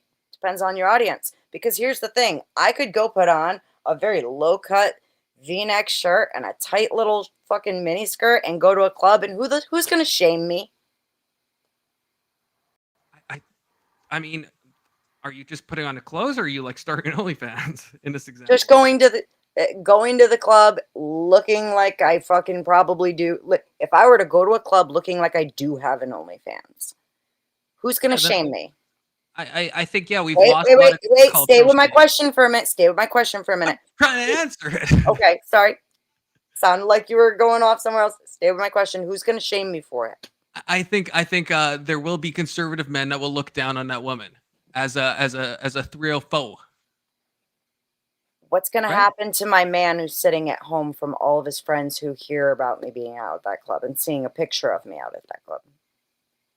Well, yeah, that man's got to get his house in order. I think we both agree with that. The other men would eat him alive. Right. However, there's very few people to shame me. Why would I care about a random person's opinion? Do you really think that? Like, look at like something like the Whatever I watch podcast. I see it every day. I see the it. The women who go on there get a lot of attacks, and I mean, I think we should bring shame back, right? Like we agree. Encourage that. I agree. But I think, again, to my original question, who gets more shame? The guy who buys the OnlyFans? Because let me tell you, you know this. That's why women want to go on to Whatever podcast. They go on, they get a massive boost in their OF, which means a bunch of people watching Whatever podcast, they might talk all their shit in chat, but they're buying those OFs, they're buying those subscriptions. Who gets more shame? That guy who can do it in private, or that girl whose face and body is plastered on the internet forever? The problem is that, perfect. Because here's the thing is we are talking about patriarchal men. And like I said, within the definition, every family is a patriarchal system. Every single one of them. I don't give a shit if they say, no, we're not. Yes, they are. Whether they like it or not, they're just deluding themselves to thinking that they're not. And at the end of the day, she's going to be like, that was when I was 18. Who cares about that? Meanwhile, the husband's having a fucking heart attack in the next room. And she's saying, oh, you're fine, honey. Just take something for it. You'll be fine. And the next, okay. Men get downplayed so badly. Do you feel bad for Beth, do you feel bad for those people? Like, do you know who Adam 22 is? Do you feel vaguely? Okay, so he's someone who had let his wife be, I don't know how to say this in a TOS way, be involved with other men on camera and stuff. Sure. Do you feel bad for Adam 22? Do you feel bad for a Destiny? No, nobody does. Who cares? They're making bad choices, and these are men judge them. Do you feel bad? I feel worse for the women who were lied to who think that this was a good career choice. You're talking about men who don't have any kind of regard when it comes down to patriarchy. As a matter of fact, exactly. I'm pretty sure that's what you're talking about, Beth. You're talking about the guy who's at home who's like begging his wife not to do OnlyFans and is like okay with it. Well, she does it. Well, like fuck that guy. We would both say fuck that guy. He should like get his house in order. No, and that's not what I said. What I said is, what is he going when he finds out his girlfriend has an OnlyFans? What does he go through from his friends finding out? From when he finds out this shit, what kind of damage do you think goes on to him to find out that the woman that he loves, that he's been taking care of for so long, has been doing this shit? She doesn't care. And 10 years from then, she's probably not going to care because she's going to be like, oh, you couldn't find it if you wanted to. I shut it down. It's a delusion. However, These men know, and they don't like their women being plastered all over the place. And it does affect the men far more than it affects the women, because I don't shame believe has been if you're a man who's completely. with someone who has an OnlyFans, don't you would agree with me, Beth? You kind of get what you deserve. If you're a guy and you're with a woman who has an OnlyFans, you fucked around and you If you found know out she and has you an get OnlyFans, shame. Yeah, so you're talking, I guess, about a hyper-specific example where a woman is lying and somehow the guy doesn't know she has an own. That's not the majority of cases. The majority of cases is women start OnlyFans and people subscribe. And my question to you, which you still haven't answered, is who is suffering more? The woman who is tricked into starting OnlyFans or the people tricked into subscribing to her? Because again, if it has any of nothing to do with the prompt, like I said, because these men are not operating under like a patriarchal system here. That's such It's a when cope, you get Beth. into. That's such a cope. You're talking about No, who it's we're talking not. about who suffers more. We're not talking about do patriarchal Do men you think suffer there's more a under the difference? patriarchy. Do We're you talking think about who there's a suffers more, difference? men or women under patriarchy. You Do can't you just think like cut there's out a group of men. do you think there is a difference that takes place, a change that happens in men when they fall in love with a woman and they marry her and are set on building a life and a family with her? Is there a Yes. change where Yes. maybe he might have been freaking a little degenerate before, but now he's like, I'm going to have kids. I'm going to raise a family. I'm going to do it's instinctual. You And can't help I it. think I would say, to be fair to the fairer sex, the change happens both ways. But yeah. It should happen both ways. But the problem is that with the way things have gotten out of hand in society, there's a lot of women who really don't feel any shame about that stuff. I know, but you And when don't these think there's a lot of guys like look at like Fresh and Fit who say you should sleep with like 50 guys to get experience and to avoid a poverty mindset or whatever they say. I I mean, there's don't a bunch of endorse guys that that don't feel behavior. right, but so there's a bunch of guys that don't feel shame about sleeping around. And on the whatever podcast, at least, the woman will get called out and will say, hey, you can't just sleep your way when you're 18 to 28 and expect a good guy's going to settle down. But the other way, we don't give that Do message you to think guys. these men are operating under support of any kind of patriarchy? No, but I don't think the women are No, either. they're not exactly, and That's that's not the- why that's not we're the- that's not the discussing question. men. We're not talking about do patriarchal men suffer more under patriarchy. You're Do adding men- stuff to the prompt. The prompt is do men suffer more under patriarchy? I'm men have it going into harder a realm of under modern day patriarchy? US, and you're still changing the prompt to No. are those men patriarchal or not? That's not the fucking question. Do men have it harder under patriarchy? Exactly, not do Men who are under patriarchal men. patriarchy have it harder for all of these reasons, even including the red pillars you're bringing up, because it's Okay, just tainting the women. The women. But pool. I'm saying you have to admit we have to look at all men. We can't just look at the men who have patriarchal aspirations and decide if they have it harder under patriarchy. We have to look at all men. And so I ask you again with the OnlyFans, I still want a freaking answer from you, Beth. Who suffers more? The OnlyFans girl that makes the OnlyFans and is plastered forever, or the guy who subscribes? You know it's the woman that suffers I don't know more. because I don't think either of them feel much shame about it. Come on, we haven't gone that far. We've really gone far as a society, but OnlyFans women, they are still shamed about it. How many men look at porn? Almost all of them. But that's what I'm saying. They can do Do that they in care secret. about it? No, because they can do that in secret and avoid social stigma. The women making the corn cannot do so in secret because their freaking faces everywhere. And so it'll haunt them for the rest of their lives. I can just delete my search history and no one Nala knows. Ray You know, expressed any actual fucking like regret? I mean, this is a thing that me and Greg That's a face that's debated for a plastered long time everywhere. the other day. That's a face that's got plastered everywhere for a second. Okay.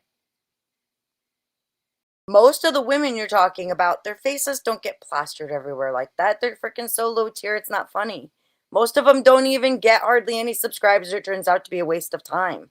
And therefore, they care even less about it. Those people, I think, are the most damned. If I was to be real with you, at least the Nala Rays have millions of dollars. The women that get tricked and end up making $100 a month, that can come up and haunt them still in has future nothing to do with relationships the and men. employment.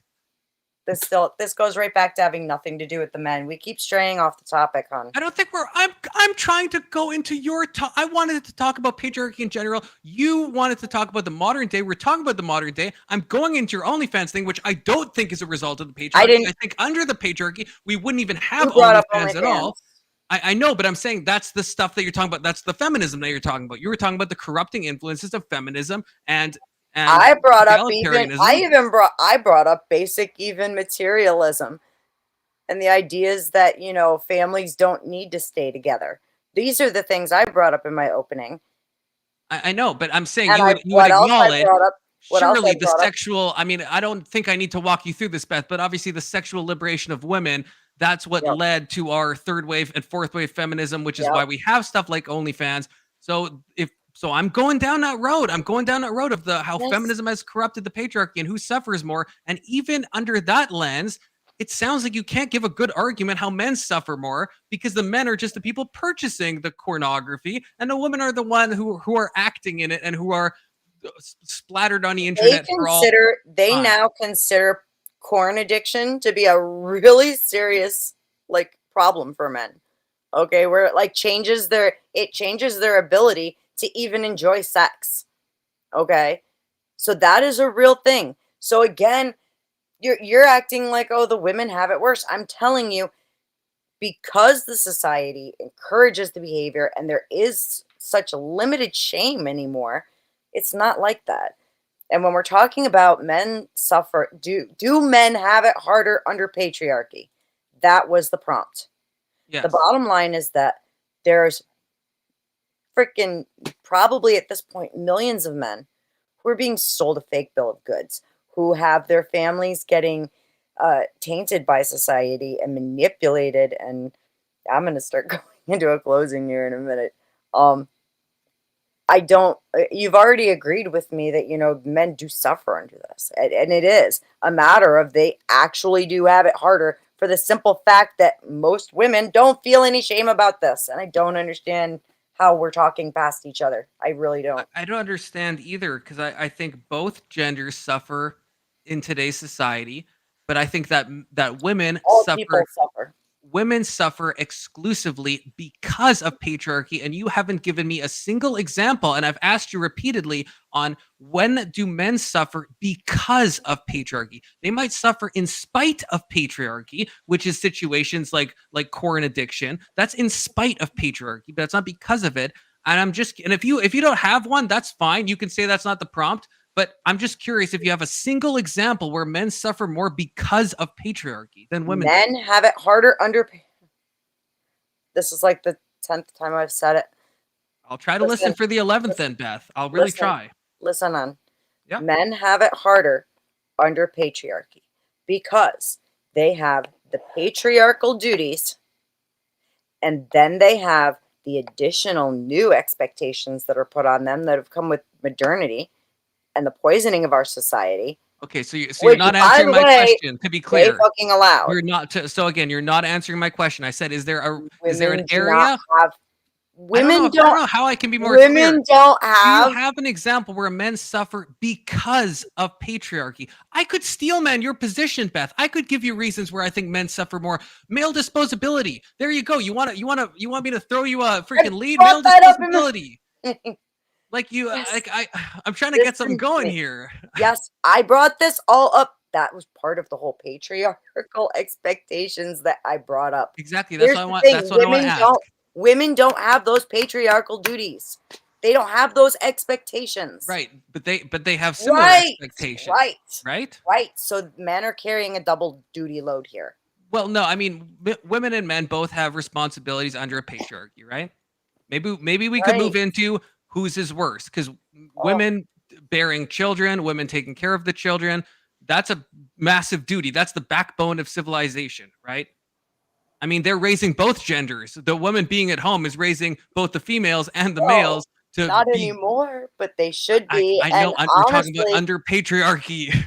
Under patriarchy, staying home with my children for the years that I got to were the best fucking years of my life. And I don't know many mothers who don't agree with me. Right, but it's a big What's our it's a time? big responsibility. Yes, I mean, if you raise those children incorrectly, I mean, you bring shame upon yourself, right? Like if you are the Sure. chief caregiver of those Everybody children, has that. Everybody has exactly, that. exactly. Everybody So faces that. right, so I would say men have responsibility to provide and care and for their household and to Who protect their disciplines the household. kids more? Who disciplines the kids more, mom or dad? In now or in throughout history. What's the good old saying? Just wait till your father gets home. Yeah, I don't know how true that is now, but yeah. I think women are probably more in charge of discipline now, to be honest with you, Even because they single face more of the mamas day be to calling day. up their exes going, talk to your kid. Here. They do it all the time. They're like, Yeah, I mean, possibly. Women are in charge more of the day to day discipline, and the guy comes home at the end of the day, and then he might lever out the severe punishments. I agree with you, but under most patriarchal societies, women are in charge of the kids on a day to day basis. I don't know why. Do you disagree? the men are more impactful on the children than the women are. I flat out disagree with that. That's crazy. Under a patriarchal society where like the women are doing Yes. the guys go, if we look back in I'll history, tell the you guys why. go off I'll to tell war you like why. during the I'm going to tell Trojan you War. why The right guys now. are gone Listen, for years at a even in time. a divorce situation, I'm going to tell you why. Because that child knows mom is always there. So when they do get time with dad, they cling to it and they cherish it and it sticks. Ladies and gentlemen, it is 9:30. Okay. Thank God I made it. I feel like a broken record. I actually really can't wait to hear closings. We will do callers next. Callers, Oh, Lord God Almighty. all you need to do is to go over to my Discord. You go to the waiting room, take your place in line. We will go in order. I'm not doing a panel. I'm not going to have 8 people up here. It's going to be one at a time. You're only going to get a couple of minutes. It's not going to be a 20-minute back and forth. I would like to go ahead and do closings. Beth, you started. So Confluence, you go first with your closing. Okay. All right. Beth had the affirmative position to show that men suffer more under patriarchy than women do. I do not think this has been shown. I want to reiterate that if we're talking about patriarchy versus matriarchy or egalitarianism, we can't use boots on the ground biological facts to either blame or elevate patriarchy. There are certain things that are not attributable to a system of political or social governance and instead are related to the sexual dimorphism present within the human species, as Beth pointed out in her opening. This would include things like men doing disproportionately hard work, playing a protector role, doing military service. These things are true under any system, not just under patriarchy, because they would just be the de facto way things are going to be run when you have one sex that is significantly more biological capable than the other in terms of things like physical strength, stamina, etc. These are simply the biological cards that we've been dealt and have nothing to do with patriarchy. I think it is evident both from looking at the arc of history and at parts of the world now, specifically the Islamic world or parts of Africa, that when patriarchy goes too far, women suffer enormously. Whether it's the 230 million girls that are subject to genital mutilation every year or the 50% of Congolese girls who have been essayed, we can clearly see the disastrous consequences of patriarchy when taken to its extreme and not balanced with the degree of egalitarianism. There's a pertinent John Lennon and Yoko Ono song whose title speaks to the endless horrors that women have been subjected to in any parts of the world throughout the aeons. I will not say the name of the song, but real ones will know it. Note, I am not anti-patriarchy. I just think the patriarchy, when left without checks and balances, will skew more toward hurting women than men. This could be because men set up the system. This could be because the fairest sex has been cursed by God himself to be oppressed and have men rule over her. This could be because of simple biological sexual dimorphism that makes men simply the physically stronger sex. Whatever the reason, men have historically been the ruling sex throughout space and time. And because of our fallen nature, this has led to a truly uncountable number of abuses against women everywhere. I think it therefore inconceivable to think that men have had it worse under patriarchy than women. Again, to reiterate, though, I'm neither anti-patriarchy nor am I pro-feminism. I just think, as I mentioned in my opener, where I made the analogy to capitalism, that unbridled forms of good systems can lead to subpar outcomes. And this is the case with both capitalism and patriarchy. We need a bit of egalitarianism to improve the lives of women. Regressive laws like those found in the ancient world led to disproportionate suffering against women, and we see that disproportionate suffering still playing out in the world today. There is, of course, the flip side of this, which is too little patriarchy, and this is what me and Beth disagreed on, I suppose.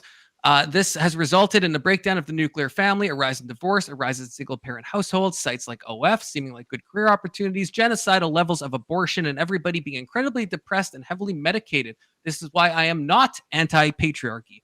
Too much patriarchy is bad, but so is too little. And there's a proper balance that we, if we can find it, can live happier, more meaningful, more fulfilled lives than we're currently leading. But nevertheless, I must assert again that it's simply wild to me to think that men suffer and have suffered more under patriarchy than have women. To stack up responsibility and duty with endless subjugation and a complete lack of agency and autonomy is to me inconceivable. I think that while both men and women have it hard under any system of governance of cultural expectations, it is just almost self-evidently true that women have suffered more as a result of patriarchy than men have. Again, to repeat myself, we must vacuum out the intractable suffering that is simply due to sexual dimorphism. We cannot look at that most men die in war or break their backs in hard labor. These are the results of humanity and have nothing to do uniquely with the patriarchy or the matriarchy or egalitarianism or any other system.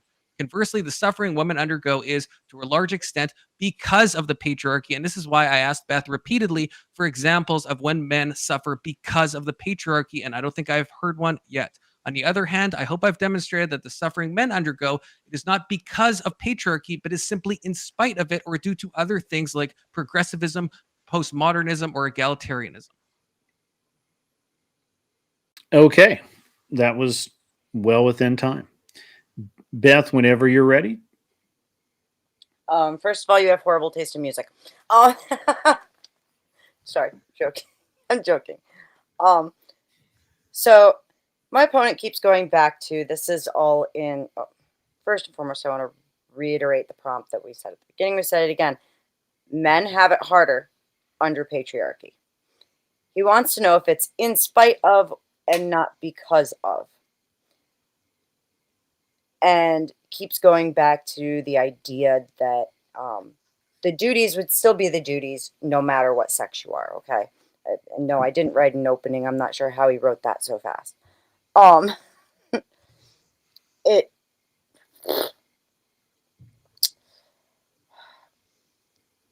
Men do suffer more under patriarchy because it is the double duty that I talked about. They have these expectations that are already on them that is absolutely genetic, whether they want it or not.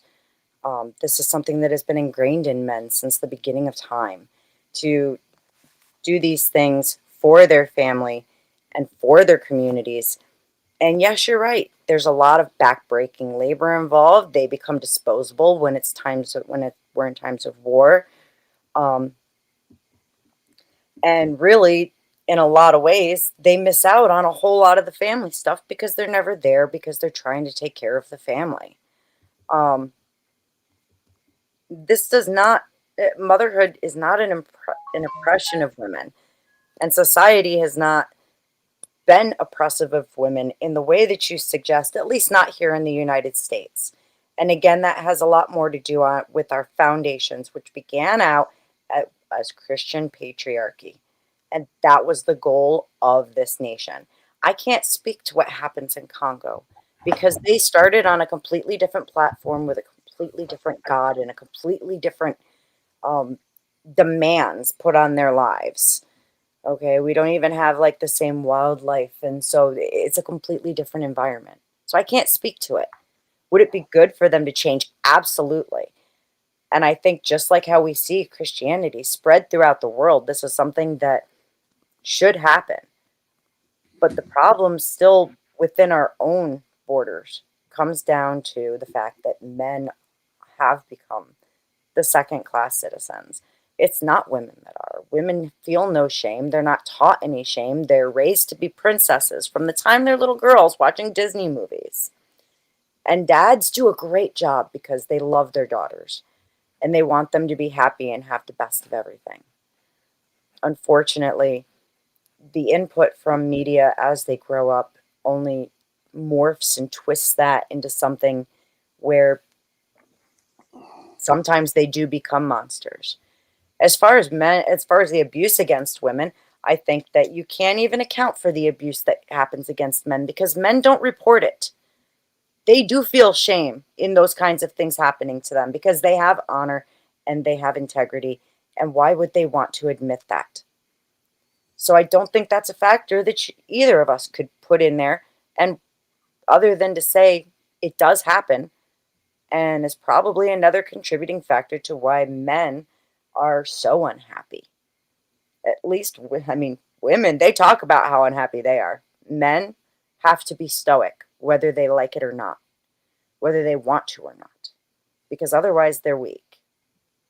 And it's not fair to them to what the pressure that they get from women or even other men in our culture with the way that it is. So yes, men do have it harder under patriarchy for the simple fact of everything that's put on their plate and so much more, and being completely handcuffed while they're trying to deal with it. And thank you for agreeing with me on so much. See, I knew we could part being friends. And we got to talk about Lilith sometime. I got some cool stuff for you. I'm good. That's it? All right. Thank God it's over. You're telling me. How the fuck are we talking past each other? I'm gonna be honest with you, Beth. The reason that you guys were talking, there are two things here. I have a lot to say. I may pick this apart, which I never do. I may pick this apart in a review video. But first thing, when you sent me that prompt, I was like, really? But that was your prompt. I would have defined that much clearer. Beth, the first thing you have to do when you're the affirmatives is you have to frame the argument. You have to determine the framework of how this argument is going to be won. You did not do that at all. You gave no metric for what men's suffering under patriarchy is. He never had to prove anything. He rambled for an hour and a half. Some of it was very intelligent rambling. However, it was mostly rambling because you were rambling and he had nothing to respond to. I have to pick on you the most, Beth. Of course, I know. Because it was your prompt. You should have tailored that thing. It was the same one we just had on Friday. I understand, but that's a 5-minute speed debate. Fair. Where you said you wanted to see it in long form, so we did it long form.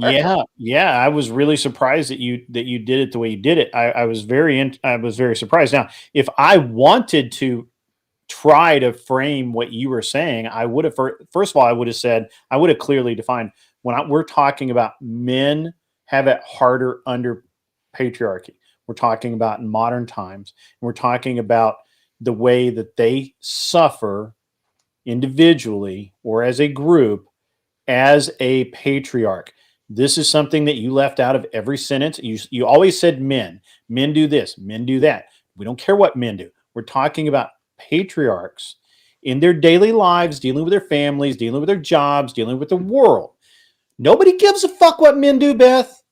Nobody gives a fuck. He rightly identified that. He beat your ass with that over and over again because you just kept saying men. Men. Fair. We live under, you also never said all systems have been patriarchal throughout history. And okay, fine. I'll grant you all the horrible things. I will grant you all the horrible things in the past. But right now, men are suffering, a lot of them in silence. Why? Because their women kill their kids. They're trying to lead. They're doing their best to lead, and women kill their kids, sometimes without even telling them. I brought that up in my prompt. You brought it up. However, you didn't make that. You need it. It needs to be a separate point, Beth. You gave him so much room. He just ran around like a little wild Indian, smacking you around. He did a good job. He did a good job. He really did. He didn't do a great job, but he did a good job. I won't critique his argument because honestly, he did okay. But Beth, this was yours to win. You should have narrowed that prompt a lot. Men suffer in silence because if they fail, their entire family fails. If a man fails, it takes years to recover. When a woman fails, it's a week before she has a new man because of the patriarchy. Brought that up in my prompt or my opening. Again, clearly defined. And you didn't do anything about your opening in the first block of time. I had to stop you because you guys were debating obscure Bible verses that had nothing to do with any of this. And I like Bible time as much as anybody. I could have sat here and honestly sat here and listened for the whole hour and a half. That's our shared passion. I think that's probably what's going to happen when Beth talks. I'm actually at this point tired of Bible time. I had the stats for divorce rates and custody and everything, and I would kept trying to move it over there. Right. Men have it harder under the patriarchy because of the expectations they set for themselves. Women don't care. Women have no expectations. Said. This was yours to lose, Beth. Yep. This was yours to lose. I'm sorry. I don't mean to be mean. I'm really trying not to be mean. And I want to get our callers up. I know that they're standing by, they're patiently waiting. Here we go. But I just gotta I'm wrong. Come on up and prove me wrong, man. 10th man.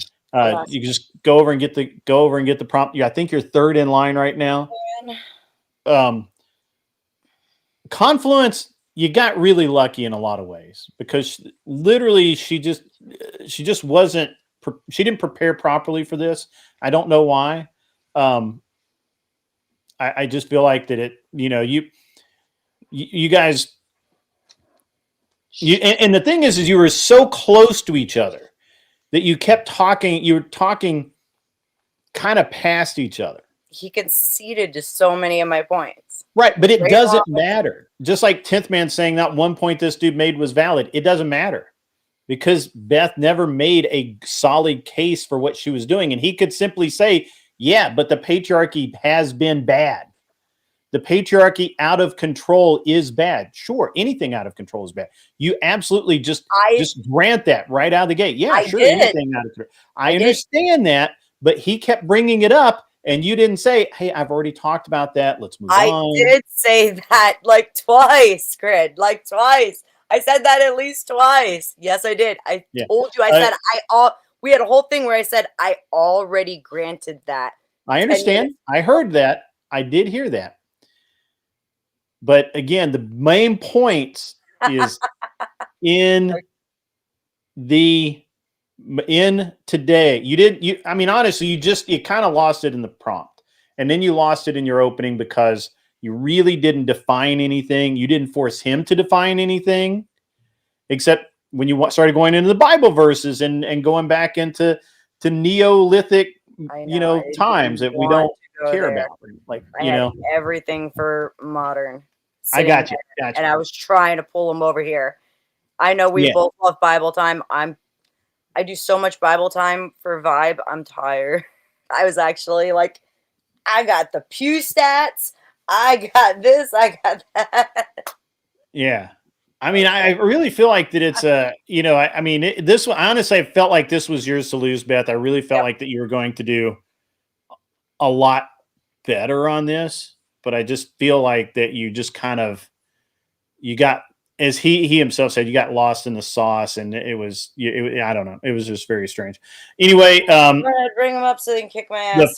The first caller. Let me. I got to go back to my thing here. Let me make sure I got the right thing. So, caller, I am sending you the link right now. You now have the link. Just go ahead and come on up. But Inquisitive Archivist enjoyed the debate and think you both did well. I don't think that you. Now, I need to say that I'm grading Beth on a high. I'm grading both of these guys on a high curve because I think they both have a lot of potential. And I think that they're not stupid. If they were stupid, I wouldn't care. So we'll wait for the panelists to come on up, or not panelists, but the caller. It's Thumping Weevil. Thumping Weevil. She may have kind of like zoned out. So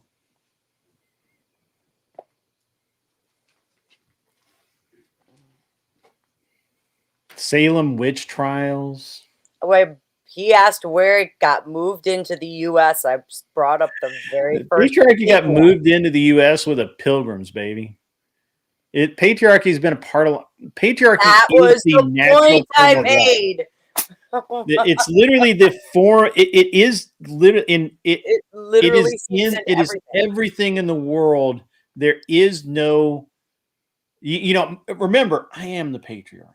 You've seen my super chats. You understand this is near and dear to my heart, and which is why I granted the fact that feminism has existed. You're lucky, because I could have gone into a whole spiel about how feminism has existed since the garden, and I didn't go there. Weevil, if you're out there, please come on up. Tumbling, or what is it? It's Thumping Weevil. Yes, please. Thumping Weevil, come on up. I've sent you the link. If not, I'm going to have to move on to my next caller. Yeah, it's fucking because we only have a few tonight. It's very strange. Wicked Wally sends in another $5. I'll go through the super chats in a minute, guys. I do apologize. I've been very, very busy. Tried to get them up on the board early. $5 came in. Know what ends this whole debate? It's called "We Do Some Universal Women's Unemployment." Ooh woo. Ooh woo. Ooh woo. All right, so ooh woo from me. Yeah, the call-in lines are open. Cleaner, you are welcome to grab a link. Somebody get Cleaner a link. One of our awesome moderators. Let me throw that in the mod chat, because I have not yet. I've been remiss in my duties. Throw that in the mod chat. Yeah, I don't. It just and you could have also reframed it anytime, Beth. But it's always really important, I think, and when you're doing a long form argument like this or debate, you need to frame how it's going to be. What the metrics of this is my argument and this is how it should be judged, right? Because that's really what sets the bar for him to disprove your argument. The only part of my opening that I didn't read your super go into was the whole divorce stuff. Yeah, I mean, I don't think that. So, unpopular opinion, I don't think divorce is a necessarily. You have to frame divorce very carefully as a detractor from the patriarchy. The patriarchy in and of itself, in theory, divorce is irrelevant to the man. He will go find another woman. But the reality in modernity is that when a man gets divorced, it takes years sometimes for him to recover. Whereas a woman will literally be married within a year if she wants to be. And still be getting alimony. She won't get married in a year. She'll have a boyfriend and collect every penny of alimony from her husband. Yeah, but alimony is a bad one now too, because most states don't actually do alimony. Alimony is very hard to get. You have to be married a long time for that to happen. It's not the best example anymore. A better example, honestly, if you want to use outcomes of marriage, is the abortion without the man's approval, permission, or sometimes even knowledge, right? Like I think all of us probably know someone who has who has somebody in their life that has Cleaner's jumped up. Welcome, Cleaner. I'm sorry, I finished my thought. We all know somebody at some point. We all know that guy who has a wife or girlfriend, usually a wife, that gets pregnant and has the abortion without his knowledge. We all know that one or two guys out there that's had that happen, and it just destroys them as men. It just absolutely kicks them right in the dick. And I'm sorry, Cleaner. On that note, I'm going to. I'm sorry for everyone that doesn't know. This is Cleaner for 09. He's one of our judges on my debate show. He's a really tremendous fellow. Probably a Fed. I'd be careful what you say. We're being recorded right now, obviously, and so just just be aware. Just want you to know. Neither confirm or deny either way. Right. Ever. Right. Exactly. This really could have gone only one way if it had been just organized a little bit better.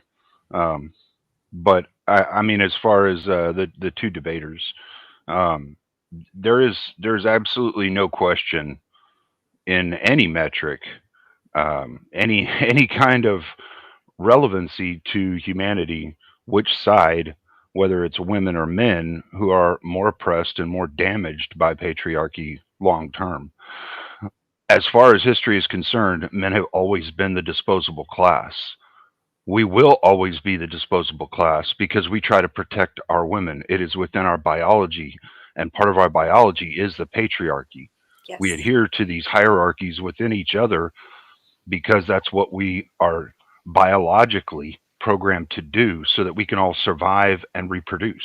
It just goes back to the two metrics that are the survival of all things living: survival and reproduction, the drivers of life. We have to achieve those things. That's why I said that like 3 times.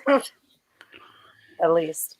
And just because it needed to be better organized, for sure. Just because Kat sent this in, $10 from Kissy Cat. This is just a tip. Just for a second. Just a tip. They'll never know. They'll never know. They'll never know. They'll never That's know. right. So I was kind of wondering, Confluence, is there one specific way that you can think of that women are actually damaged more by the patriarchy as a group, as a whole? Not the exceptions, obviously. We'll leave those out, right? Just general women are more damaged than men in any way. Anyway, just pick a way. Anyway. I guess I would say the go-to would be, I think, agency and autonomy. I mean, I can respect that maybe people don't value those, and those are value judgments. But I think that patriarchy inherently will restrict women's autonomy and agency from them, which I think are, to be fully human, I think is to be agentic as a being. Okay. So when little boys and little girls, let's say you have a little boy and a little girl, and they're fraternal twins. They're not identical twins. They're fraternal. They're born at the same time. Little boys and little girls grow up, and they start doing things little boys and little girls do, periodically, just whatever it is that they're doing. You do understand that as they're growing, little boys have this thing called rage and testosterone, right? And we're taught to control that.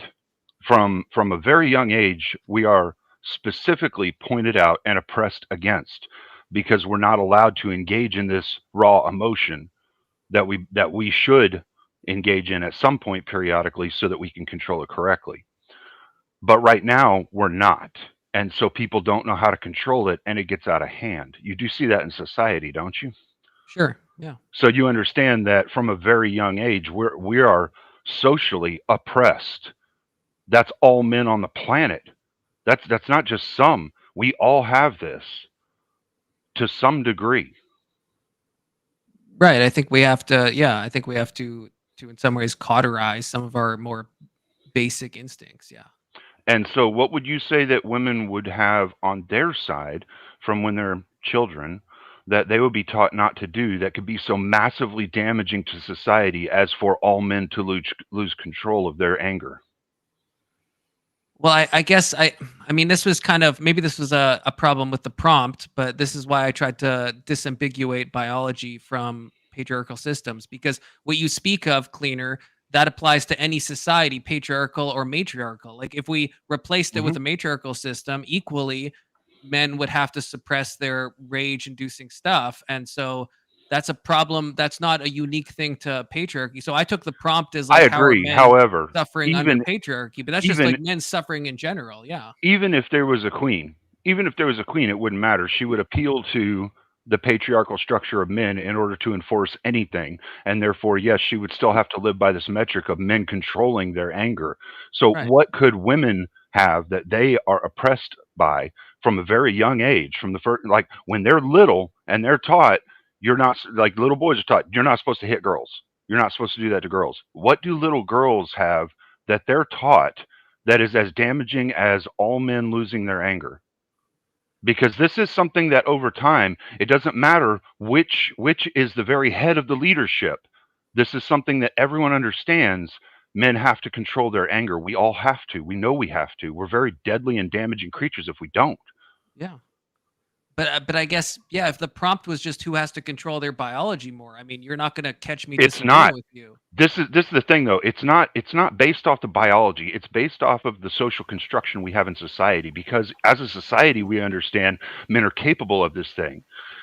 As a society, we understand that because men are capable of this thing, we have to restrict said thing, which means the patriarchy comes in to restrict said thing so that we Every do not do this thing. every But if you want society to, if you will want do to take that. biology out of it, then you're going to have to give up any kind of bodily autonomy or any kind of agency question, because biology comes into play on all agency and all bodily autonomy.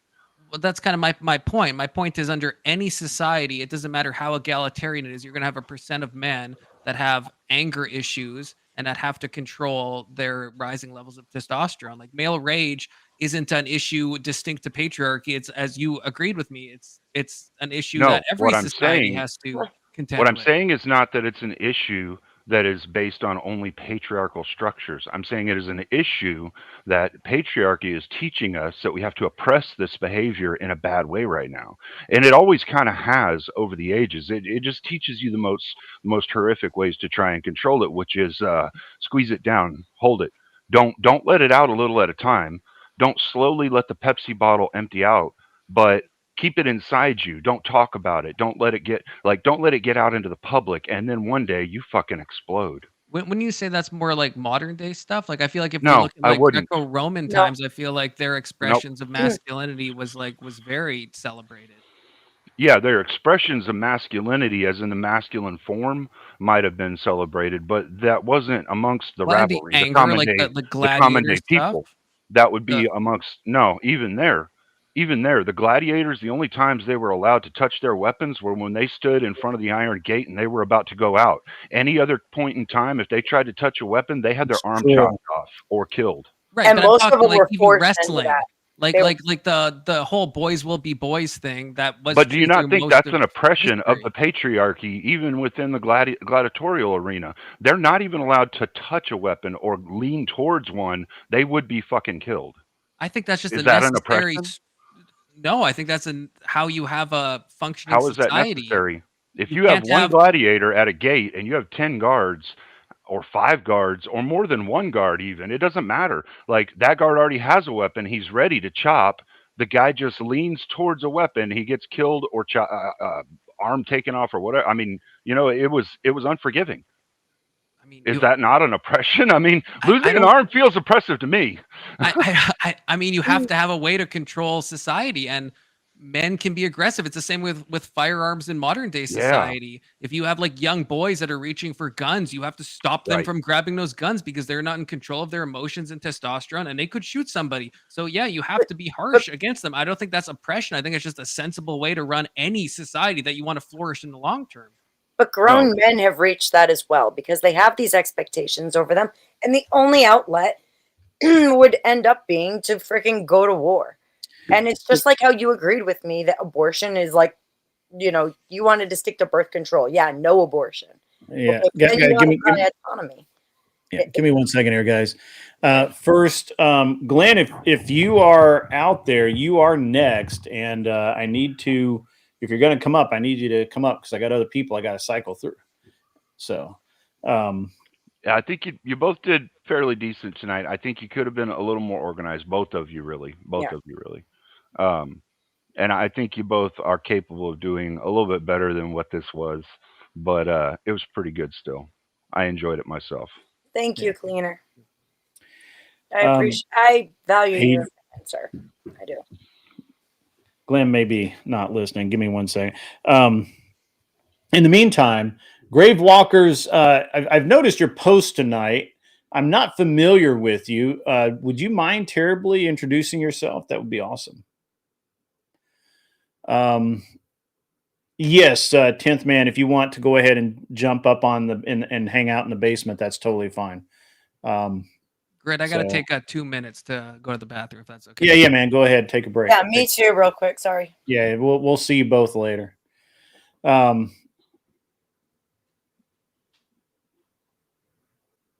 I'll smile a little. Yeah, there you go. Me too. I'm smiling inside. My kids are terrified when I smile at them. My son gets very nervous if I'm like unexpectedly joking and laughing. He's very concerned. And the shit eating grin, when I get Yeah. that, my son knows. He's like, oh shit. Yeah. Dad's getting an idea what's about to happen. Yeah. It's an interesting it was an interesting debate. It was I feel like I don't know what Beth was thinking. I really wanted to. You're a random person on the internet. Well, you're making good comments, Grave Walkers. They've not been terrible. But I like to know who's in my chat for the most part because I like to know who's in my chat. Grid's very attentive to his community. He likes to know who's there. Try to be. Yeah, this could have, like I said, this could have been structured a little bit better by the combatants. I think really, like I said, I really do believe that this was Beth's to kind of lose because she didn't set up she should have set up the criteria for which we were judging this, right? Right in the beginning. It is not an open panel, Steelman. If you would like to come up and as a caller, go over to the Discord, get the link, and then wait in line like everybody else. Glenn was next. He was right there, and now he is in unresponsive. I may move on in just a minute and go ahead and pull 10th man up. That would be fine. I'm okay with that. But while I have Cleaner here, Beth should have clearly defined her interpretation of the prompt, and that way it would be and using that worldview and interpretation, that's how you would have to deal with her. A little more pointed prompt would have made it easier for both sides to know exactly what the argument was going to be structured around. Yeah. The thing I find a lot of people doing is they don't define anything before they just start rambling. And so you'll notice and Andrew's really good about this. Andrew will say, and Rob Knorr is even better. He will say, well, I am looking at this through a modern Christian lens, right? Right. And this is my worldview, and this is why I believe this, and this is how to look at my argument.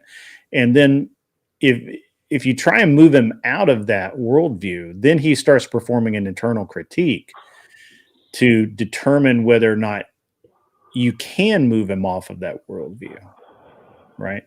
And that's where that's kind of an advanced technique. It's not for the faint of heart, but it's not that hard. Well, I think most people get stuck on the external critique of things rather than diving into someone else's worldview. They try and attack it from the world attacking that worldview.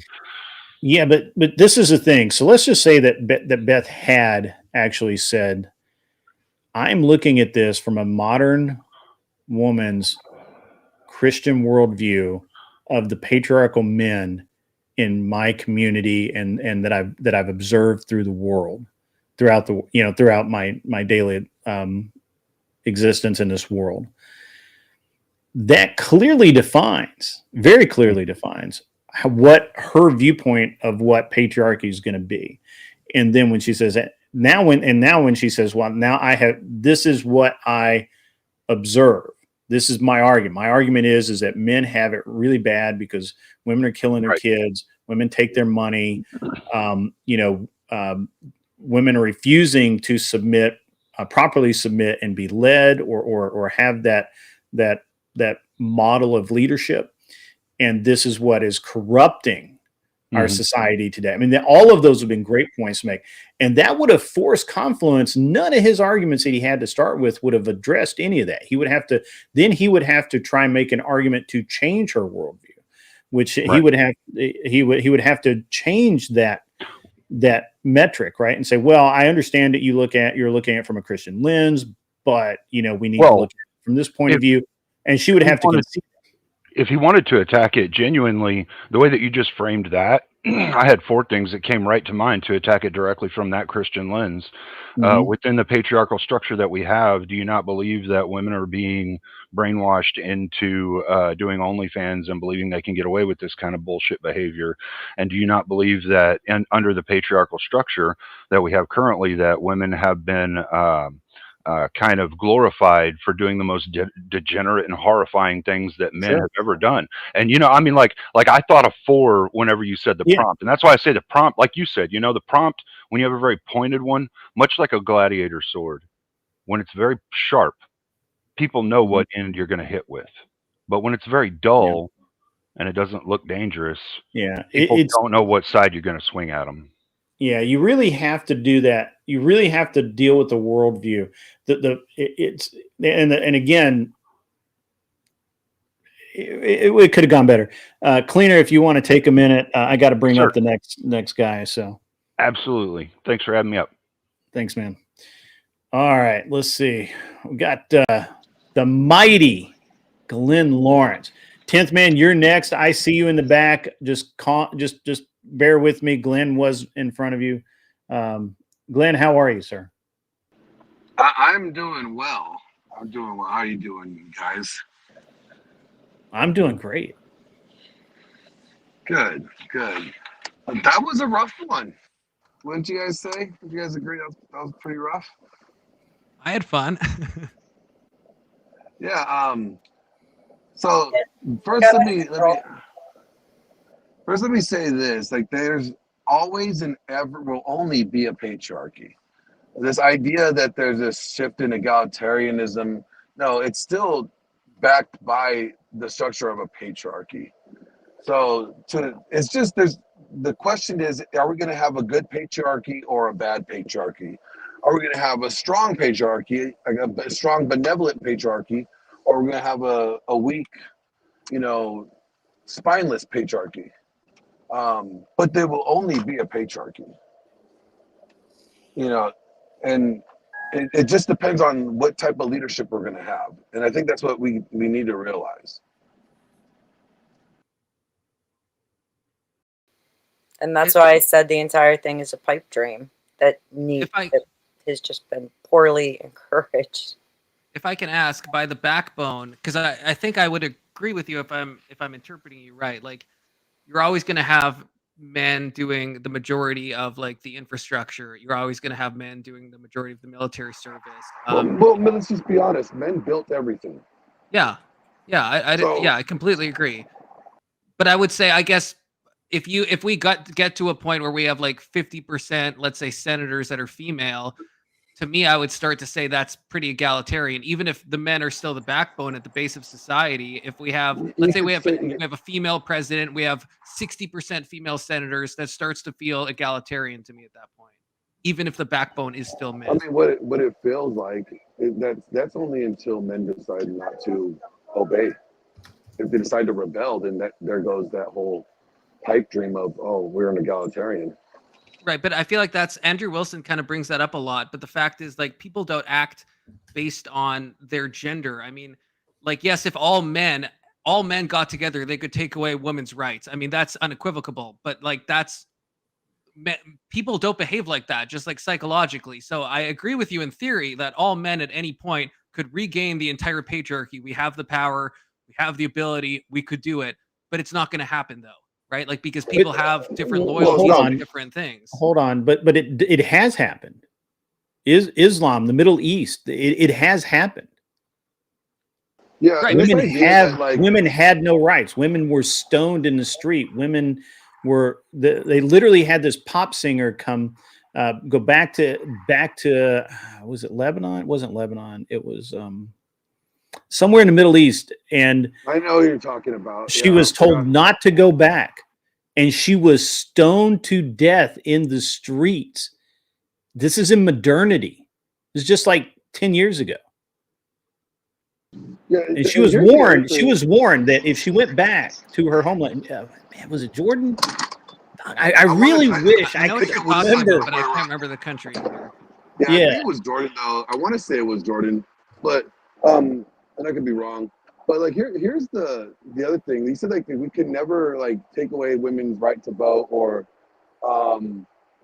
that we would never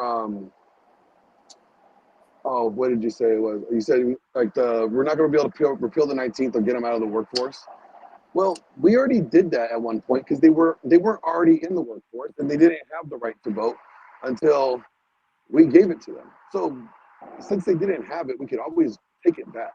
That Like, to me, I would say that that's a pipe dream. I mean, thinking to seriously look at modern U.S. politics and think that there's a chance that again we're gonna ban progesterone and ban all birth controls or get women out of the workforce or repeal the I mean, 19th. I would To say me, birth that's controls are bad for women. I think if you actually care about women, you would want to get rid of them. look. I I agree honestly, with you. I don't. These are things. I'm not saying I'm like against these things, but I'm saying it's just never going to Yeah. happen, and it's a red pill cope to think that it will happen. That we're going to Sure. get women out of the right to vote. That's never going to happen.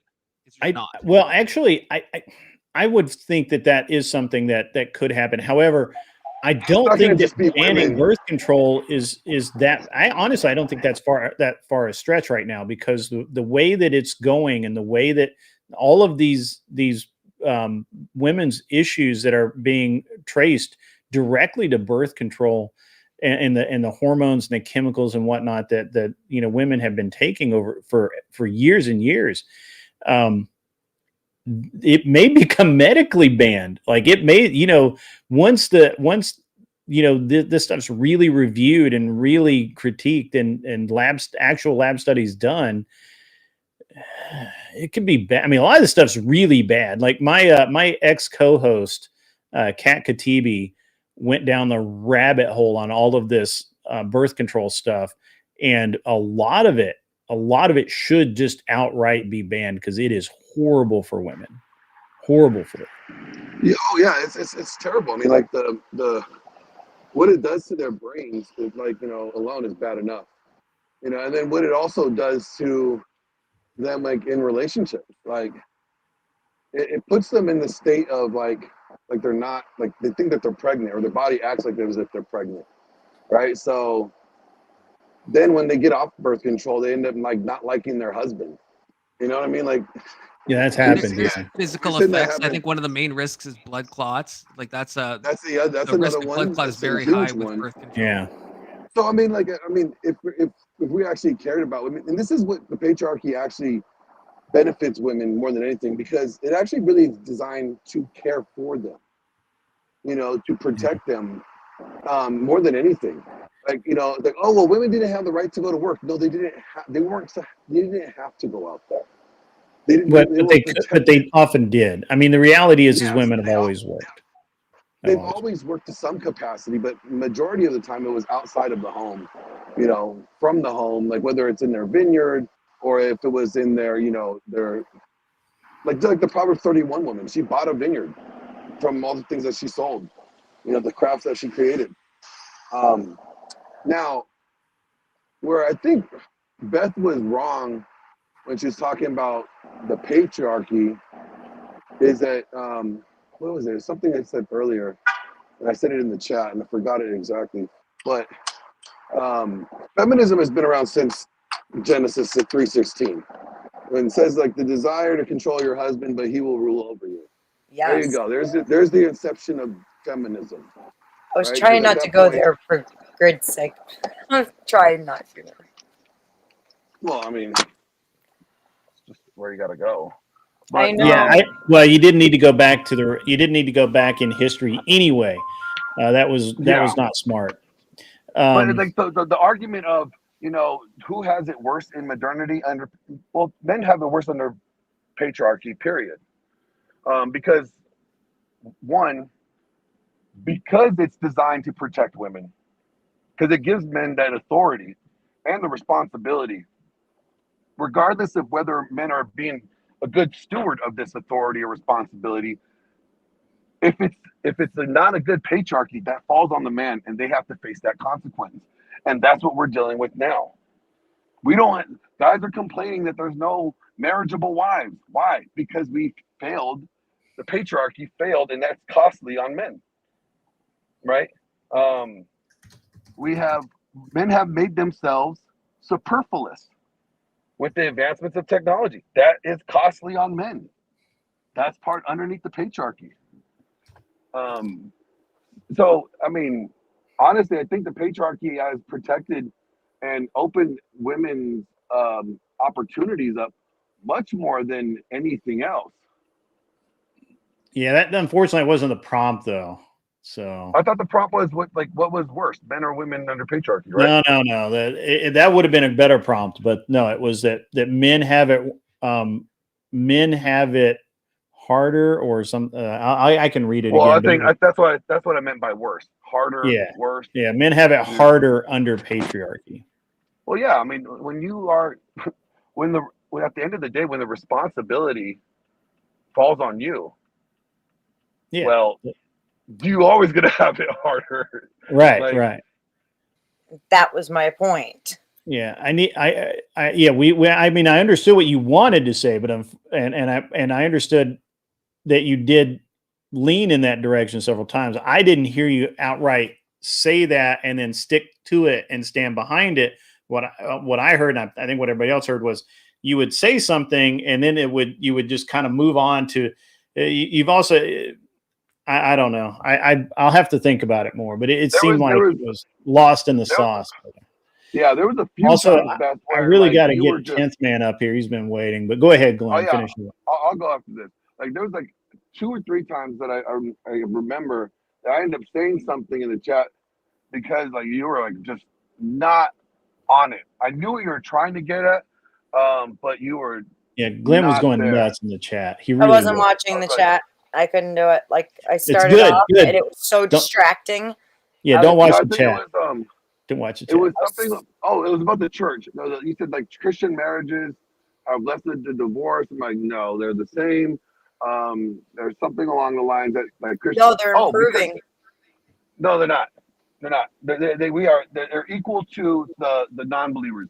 Actually, Christianity has the highest divorce rate out of all organized religions. Honestly, so they actually, if you all the Christian. About that. I mean, talk to whoever you need to, but I'm just saying, like, out of all the Christianities, if you add all Christianity combined, whether it's Protestant, Orthodox, and Catholicism, and all the different denominations of Protestantism, they have more divorce than any of their major world religion. Protestants. Yes. Well, I mean, it's a bad statistic because it's people that self-identify. They're not going to churches and getting membership rolls or anything like that. It's a bad statistic to say that. Yeah, because I'm just they're saying, going by going marriage off of- licenses, right? Like that's all they're going by. Yeah, but here's the other thing. Just because Christianity may seem to be also on the rise, does not mean that they're pushing a patriarchal foundation. Because we do know that a lot of these egalitarians and these these evangelical churches push a very much a servant leader, and they push a more complementarian or a soft or a hard egalitarian theology. So that doesn't mean it's a good thing. Yeah. So that's something we have to be account. Like, oh, Christianity is growing, great, but what kind of Christianity? Is it biblically patriarchal, or is it more of this like mushy, soft, pussyfooting shit? I think the vast majority of them are patriarchal, but until you start getting to the Protestant churches that are flying rainbow flags and being a little too welcoming, and those are quickly starting to get pushed down. Yeah. So. Actually, what you'll come to find out is that most of them are complementarian, not biblical patriarchal theology. They're either like a soft complementarian or a hard or mid complementarian, but none of them will embrace patriarchal theology except the very few. But Glenn, I got to get 10th man up here, man. Tell everybody where they can find you, because we got a lot of new people out in the chat tonight. So tell everybody. Yeah, you can find me at Grid's mom's house. I'm there between the hours of 7 and 11. You can't find him. First of all, he's in California, and that's an L for him. That's okay. He's getting out. He's going to escape to Texas soon, I think. But yeah, that's the plan. That's the plan. No, you guys can find me at Glenn Lawrence Presents. If you don't know me, now you do. I talk a lot of shit, and he does. That's for sure. It's good shit. It's good shit talking. It is. But yeah, no, I'm all about helping men become better men, so we can have better leaders, a better, strong patriarchal system than the one that we have now. Because I just want us to have a good future for our children's children. That's what we need to be worried about. But all right, Grid, I'm out. All right. See you, man. We'll see you tomorrow night. Yeah, is it tomorrow? Tomorrow, sometime. We'll see you. See you later, Glenn. Bye. Bye. And now we have 10th man has been waiting patiently in the back. If you call it that. I may have to use my witch powers to make you poop in your pants, Grid. I'm a little shocked at what I heard. A lot of things.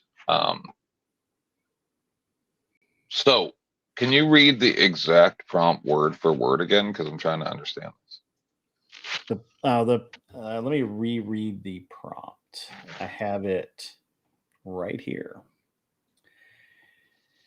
The prompt was, men have it harder under patriarchy. Right. Beth was the affirmative position. Yep. So have, right? Have, the word is have? Yeah. As in present tense. Right. So listen, I'll admit that I'm biased because I know Beth and I don't know this guy, but I would tell her if I thought she was stupid. That's the problem.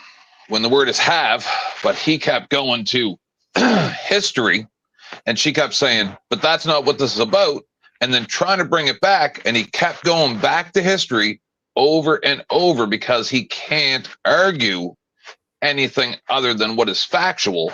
I believe that was Glenn that just said, you could tell he didn't believe what he was saying. And that's where the difference comes here, right? Not had, but have currently. That's not. I think that's not bad.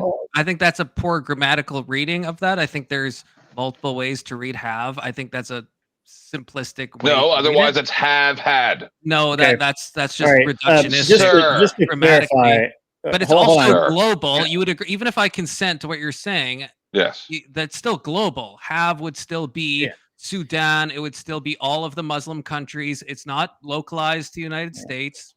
You'd agree. So even if I concede on your point, it still is a broad. Beth also took it into the past as well. So if you open the door, if you open the door, he threw out a Bible verse, and I knew I could knock it down because of that one word that's missing from the script. I knew he was going to pull one of those scripts, and I knew that knock it down. Anyone can open a concordance and look at that word. Yeah, it's okay. It's okay. At home, boys and girls. Look, the thing is that when you open doors, people can walk through them, and it's just the way it is. No, I want to know. So, name a country that you're referring to that is a patriarchy specifically. The Congo. And you believe that they have a patriarchy there, a patriarchal form of government. Yeah, they're like 90% of their elected representatives are men. Right. mean, that's like definitional patriarchy, right? Do they have the right to vote there? Women? I don't know. You don't know. No, I don't. But that's not. Oh, okay. I'm sorry. Is the definition of a patriarchy listen, where women don't vote? Well, Like, also, you can come up with really your own talking about definition if you patriarchal want. government. I mean, They have a patriarchal. Any system of other governance. countries? Name another country. I want do you 3. not like? Do you not like the one I named? No, I want 3 because what I'm going to do is I'm going to go through the entire bit of information, right? And we'll find a word for, like, I want to know exactly what type of government they have. See, because you're making general arguments, but I believe you are incorrect. Because, like, in United Arab Emirates, that would not be referred to as a patriarchy. You understand? Good thing that's not a country I named. Name another country then. Afghanistan. All right. And you believe that that what they have there is a patriarchy specifically? Yes, it is. Yes, it is governed by men by and large. Yes. But they don't have a religious oligarchy there? In any of these places that you're talking about? You still consider a religious oligarchy a patriarchy? Yeah, under any sane definition of patriarchy, yes. Interesting. I mean, what don't just say interesting. What do you I mean, what definition of patriarchy are you using that would exclude religious oligarchy? I'm clipping my toenails. I don't have time to look all this stuff up. What I do is I go through this in your guys' 2-hour thing. I'll spend like 9 hours on and tear it to pieces. Okay, I'm right? looking forward to it, brother. Well, you probably won't by the end. Oh, well, we'll see. Because I don't call it religious oligarchy. I'm going to interrupt you guys for just 1 minute. Of course. Not my circus. I love drive-bys, but you won't come up the link. You can get the link very easily. You will not come up and debate this with me. Women are just inferior to women. My contempt is showing. I mean, women are inferior to women. Some have big boobs, some have small boobs. Everybody likes different sized boobs. Everybody likes different hair color. One woman is going to be inferior to the other, in my eyes. And I don't have contempt for the ones that I am not attracted to. I knew you meant men, but I'm making fun of you. Anyway, hey man, come on up, brother. I'm sure you've got a microphone on your phone or computer that you can use, and just come on up. But yes, everybody has a different metric upon which what they like and dislike in other human beings, including women. I don't have any. I'm going to say something real controversial. Yeah. Okay. Right? And I probably shouldn't say this, but when you're going to, I'll concede that Afghanistan is a patriarchy. I just looked into it a little bit, right? So when you're going to talk about a Stone Age culture of literal lunatics, and that's what you're going to use, like, you said do have. We live in it? You made do me we live on the present. in Afghanistan? Are you Okay. arguing that Afghanistan is good? Focus on a temporal word that's global, and I'm arguing not talking about Stone that Age Afghanistan? I'm talking about current day Taliban-run Afghanistan. That's what I'm talking about. And so that's a good thing. How is that an unfair thing to talk because about? Would you like your daughter to grow up in Afghanistan? No, hell no. Okay. I hope I never set foot on so that. So why would you use that as an example? Because it's an example of a patriarchal society that oppresses women, which is what the fucking prompt was. Right. So that's why I used it as an example. It's a terribly run cesspool of a country, just like the Congo was, which is also why I brought up the Congo. So you guys are having a debate about women. Global? Or yeah, I mean nothing westernized in the prompt, culture. Nothing in the prompt was about Western. I mean, I don't know if that could be an error in the prompt. The prompt, nothing, when I was researching this, preparing, nothing connoted westernized culture. And so I went global. And I'm sorry if people in the chat don't like that. I'm sorry if Grid doesn't like that. But I looked at the prompt. I mean, I don't know. Look, there's no like or dislike on my side. It's just either it's a good argument or a bad argument. I understood why you did that. Look, as I said, So then we don't have a patriarchal society then, or it's just hold on. everything unless women control everything is patriarchal. Is that what you're trying to say? Hold on, Here, I'll let Grid go, and then I'll say. Yeah, let me just finish here.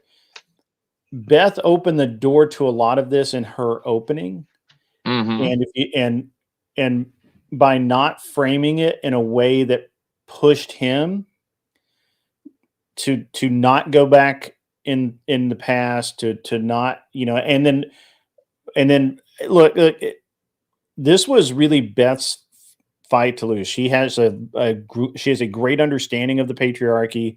She's a good debater, but I don't know. I think it could be bad prep. It could just be just didn't really. I don't know what, right? Like I know Beth knows 90% of what I told her. I mean, she's smart. She's very smart. She's a really good debater. Maybe she was nervous. I don't know. But I'm telling you that we can't put it on Confluence. Confluence did his job. Beth did her job.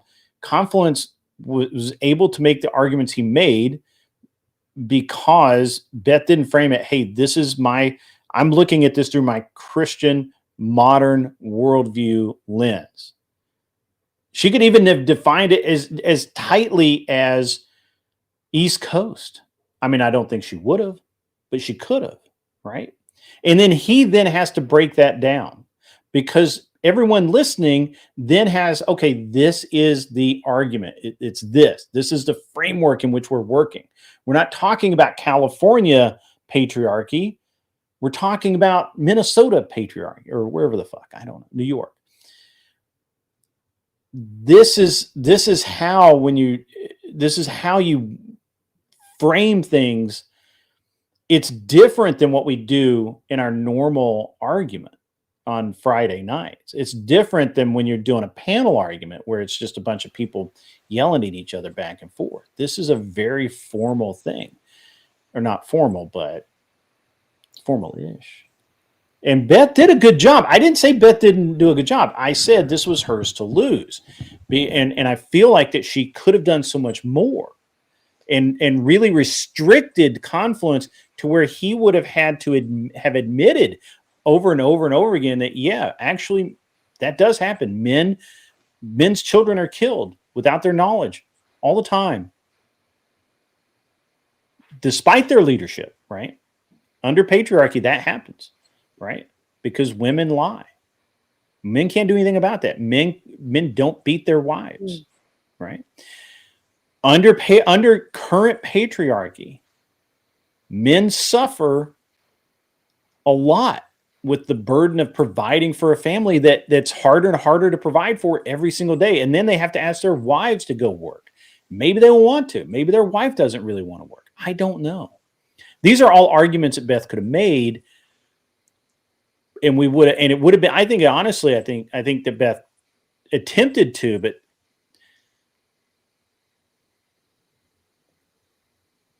I don't know she didn't why. ADD jump around enough to try to confuse the situation. I don't think she was ADD jumping around. No, I said she didn't. No. Yeah. Look, in my opening, that's why I immediately went to the expectations that come to men that are charged by God. I specifically outlined that. And that this is what is given to them for a starting point. And over time, this has been ingrained in them. And now, because of feminism, they have all of these other expectations that are completely impossible to meet piled up on top of them. And this is why men have it harder under patriarchy, because they've got a double work duty going on. One that is a religiously based, expectation that has become completely ingrained in who you guys, it's ingrained in who you are. It's in your genetics at this point. And now you have to deal with the war at home too, and in the workplace. And those were the main things that I hit on. And the most messed up thing, I threw the funny bit in the middle and it fucked it up. You got to I admit think that what- shit was kind of funny. I thought. I think what made me the most frustrated was when the debate was over and you said no one cares about men and just admitted that it's true. I said it. I think Not that you, would have been, Grid. that it would in have been my part of my opening. opening as well. 10th, No, I'm did you saying hear my opening? Grid at the end. I don't know who the Mhm. judges are, but There's no at the judges. end of the pardon. This is kind of a formal debate. This is just Oh, okay. they debated back and forth. There's no winner or loser here. Oh, I see. Okay, because when the debate was over and you started talking, Grid, you said no one cares what men have to go through, and that's the way it should be, or something to that effect. Right? So I you said admitted, yeah. First Yeah, thing you no, said. I said that. Yeah, no, nobody cares about. I mean, I I think that we all need to admit that to ourselves. Is that Right. that by and large, no one really cares. No one cares See, at 'cause this is the thing. Confluence. I don't even know what Confluence does, but nobody cares that Confluence has to get up and do the Yep. things he has to do to provide for his family. I don't know that he Yep. has one, but let's assume that he does. And nobody cares about that because that's expected of from day one. You were Yeah, your mic's do it. messing up. Right? You were going to do it. Not my.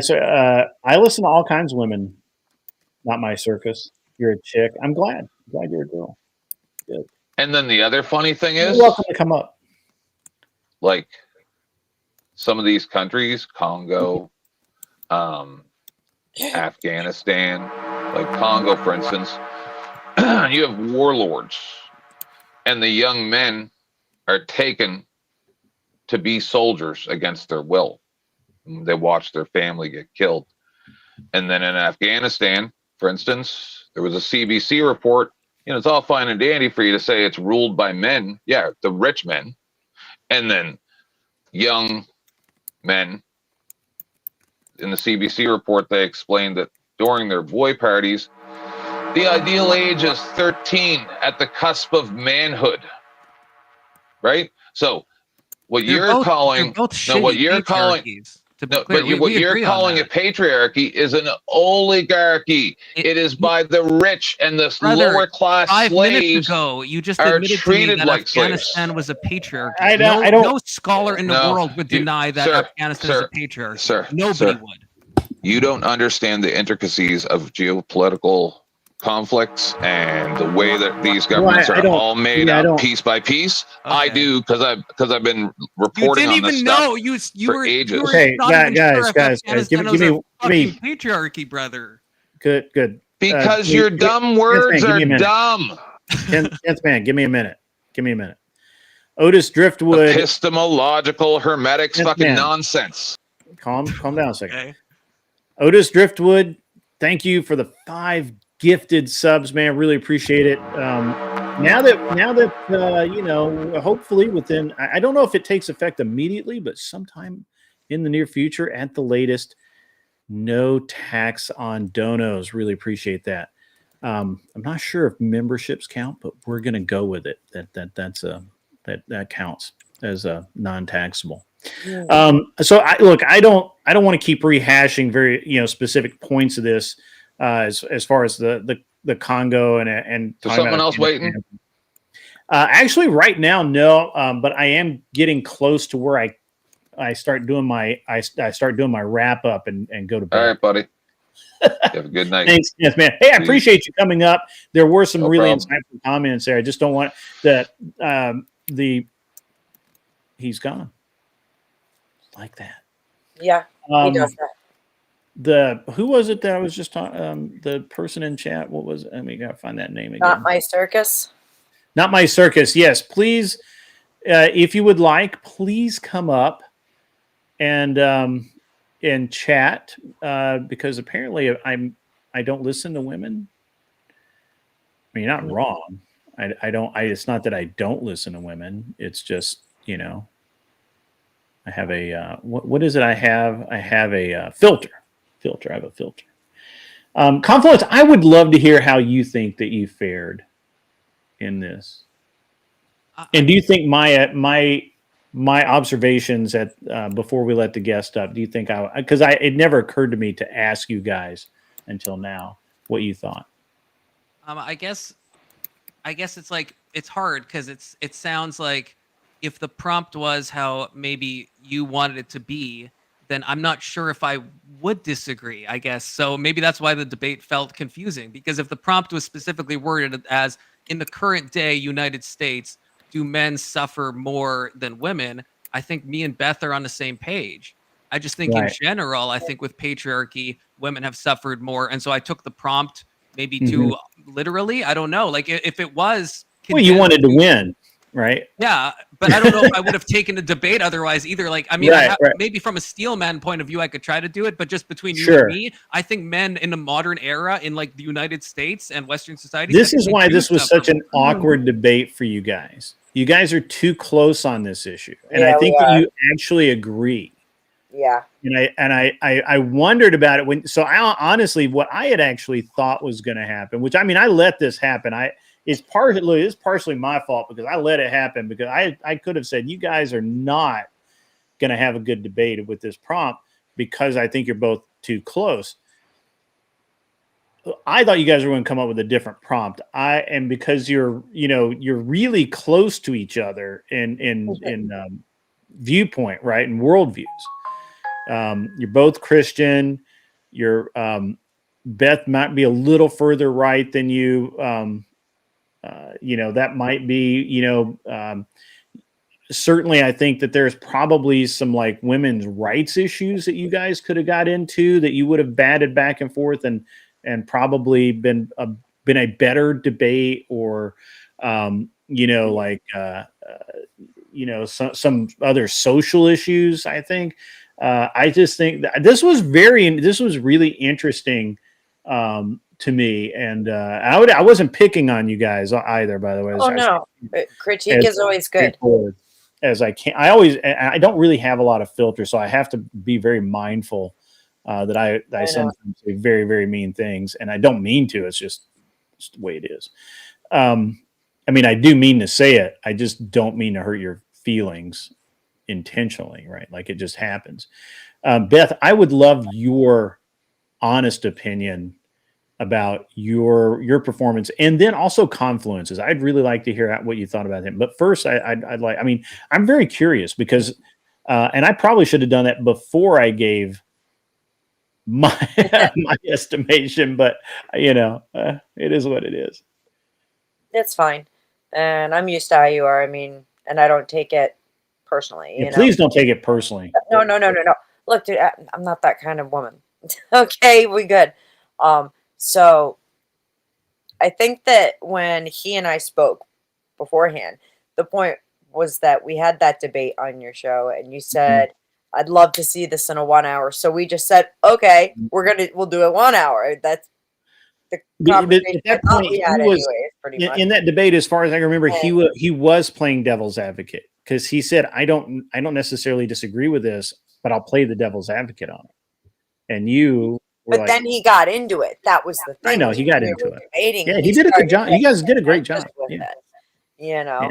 And it was turning into something really cool back and forth between us. Yeah, I get it. I don't think I did the best job. I realized that I have a communication issue because whereas men do that thing where they outline and it's boom, boom, boom. I have that handicap of a woman where it's not quite like Jordan Peterson. I'm like halfway to, you know what I'm saying? Where there's always a long-winded way. If you can just put it in a particular point of view, I think you'll be Let me explain it to you like this. I had a friend, and I recognize that. So I have issues with, I'm not the greatest communicator sometimes. I did have really well thought out ideas going into it. Like I said, I thought in my opening that I had shit pretty well blocked up as to what I wanted to do, as well as giving an acknowledgement of what I knew he was going to come at me with, or at least part of it. That's why it's like when he threw that Bible verse, I was like, already knew that one because I do my homework on that shit. Yeah. But I didn't want to stay stuck in the Bible. That's why in my opening I focused so much 30 on minutes. the problems men have now. I know when you said 30 minutes, it 30 blew minutes. my mind. Felt I like was- 2 minutes to me. I mean, It I felt don't like know. it felt so fast. I was like, I was literally like, any second now they're definitely not moving If on. you So I didn't was say like, hey, anything, we got- probably would have gone like 5 hours on that same fucking Bible verse. right. No, that's people do that. I get that. I gotta not my invite you. circuit. We gotta talk about inviting you onto Vibe's show. You'd have a blast with that. Is it a lot of like biblical stuff? It's the It's all uncomfortable biblical. Bible Yeah. study. I don't debate religion so very often, so I don't get into it. It's Christians versus atheists and agnostics. Oh, Yeah. right. Did not my circus did they leave? They're not coming up? They're not gonna tell me what a bad human I am? They're just gonna snipe from chat. Not But- my That's a circus. very Come on and Jordan join. Peterson thing to do. I But so yeah, I do have to acknowledge I cry could have once in done a better. while, but not today. I have a bad habit when my opponent brings something up. If I know how to address it, I'm always like, "Let me explain this to you," and I end up getting off of my points, and I recognize Yeah. that I do that, and I'm trying so hard to just stay on this, and that's why it's like there were several times where Mhm. I did manage to pull it back and be like, "No, I want to talk about this. I want an Mhm. answer to this question." We still ended up going off and instead talking about like birth control and abortion, which wasn't what I was asking about, but so I do recognize my areas where I'm weak. Confluence, I think he and I could talk for hours and Yeah. hours. Yeah, I think you guys are hours. really pretty close. I think if you're going to have a debate against each other, I think it's probably going to have to be on something probably social, you know. Well, that's what we're both definitely into. I mean, it's like you've Yeah. seen me try to argue politics. I mean, sometimes I can do okay-ish, but then Mhm. nobody likes the arguments that I make. Yeah. But so yeah, but no, I've got a lot of respect for the man. I appreciate his time on this, and I think he's great. I'm leaving his Yeah. friend. Yeah, I mean, I was, I'm not. I think this was good. I was hoping for like, I was really hoping, and maybe I should have participated. Because I don't like to do much in the coming. As a moderator, I really try, especially pre-game. I really try to not be that involved. But now I'm regretting not having steered the prompt a little better and that sort of thing. But it was awesome. You guys did great. You didn't spurg.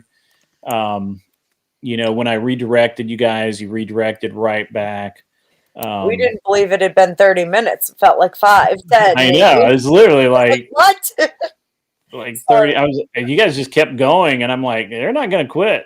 They're just going to keep going over this defining this one word, and I'm like, oh boy, we're not spending, because I have been parts of debate where guys have spent almost the entire time deciding what the words are, and I'm like, no, we're not doing that.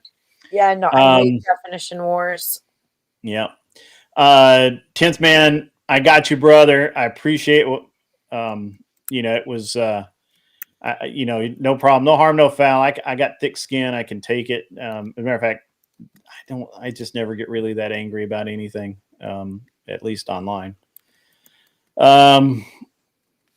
We've got grave walkers. I actually popped over. It looks like this is I popped over. I was just curious. Yeah, I'm always curious who comes to my channel. So there's been a lot of people watching me elsewhere. I've been talking about this, and great. brought it up on Glentz too. Looks like Grave Walkers is an author who writes. Looks like some kind of horror movie, I think.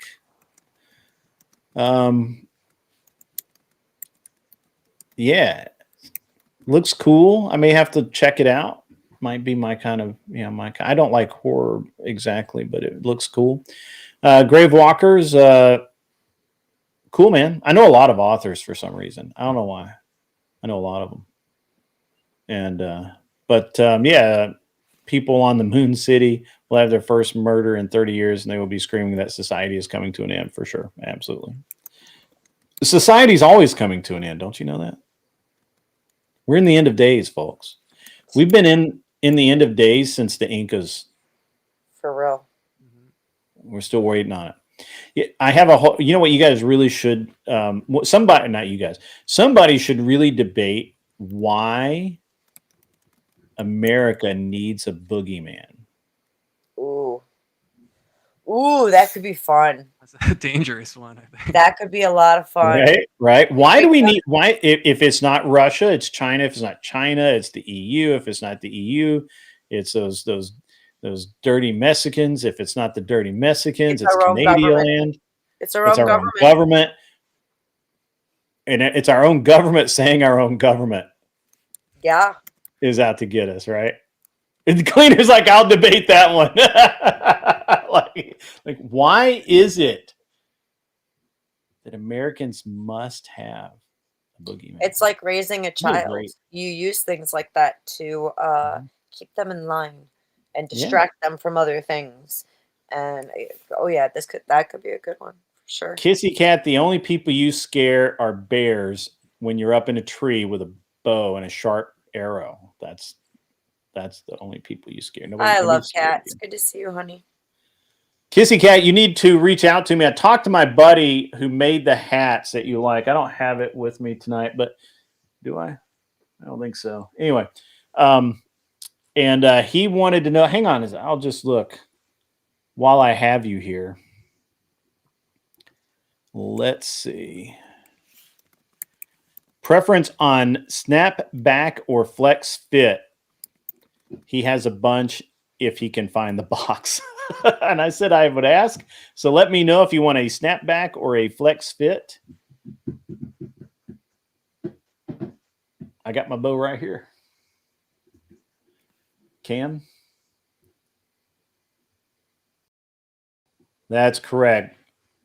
Gravewalker says, notice your boogeyman list all serves one great purpose. Your own government never becomes the correct problem you need to go for.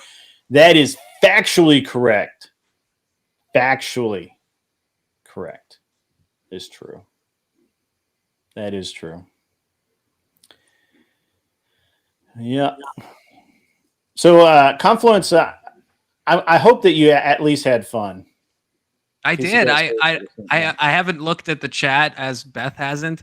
So I don't know, like maybe Grid, I'm sorry if your audience like fucking hated this. I had a blast. I think Beth did a great job. I think we had some good back and forth. Obviously we talked past each other a ton, but like from my point of view, I had a great time. And so I hope it was at least entertaining. Well, I think the chat was having a good time going back and forth.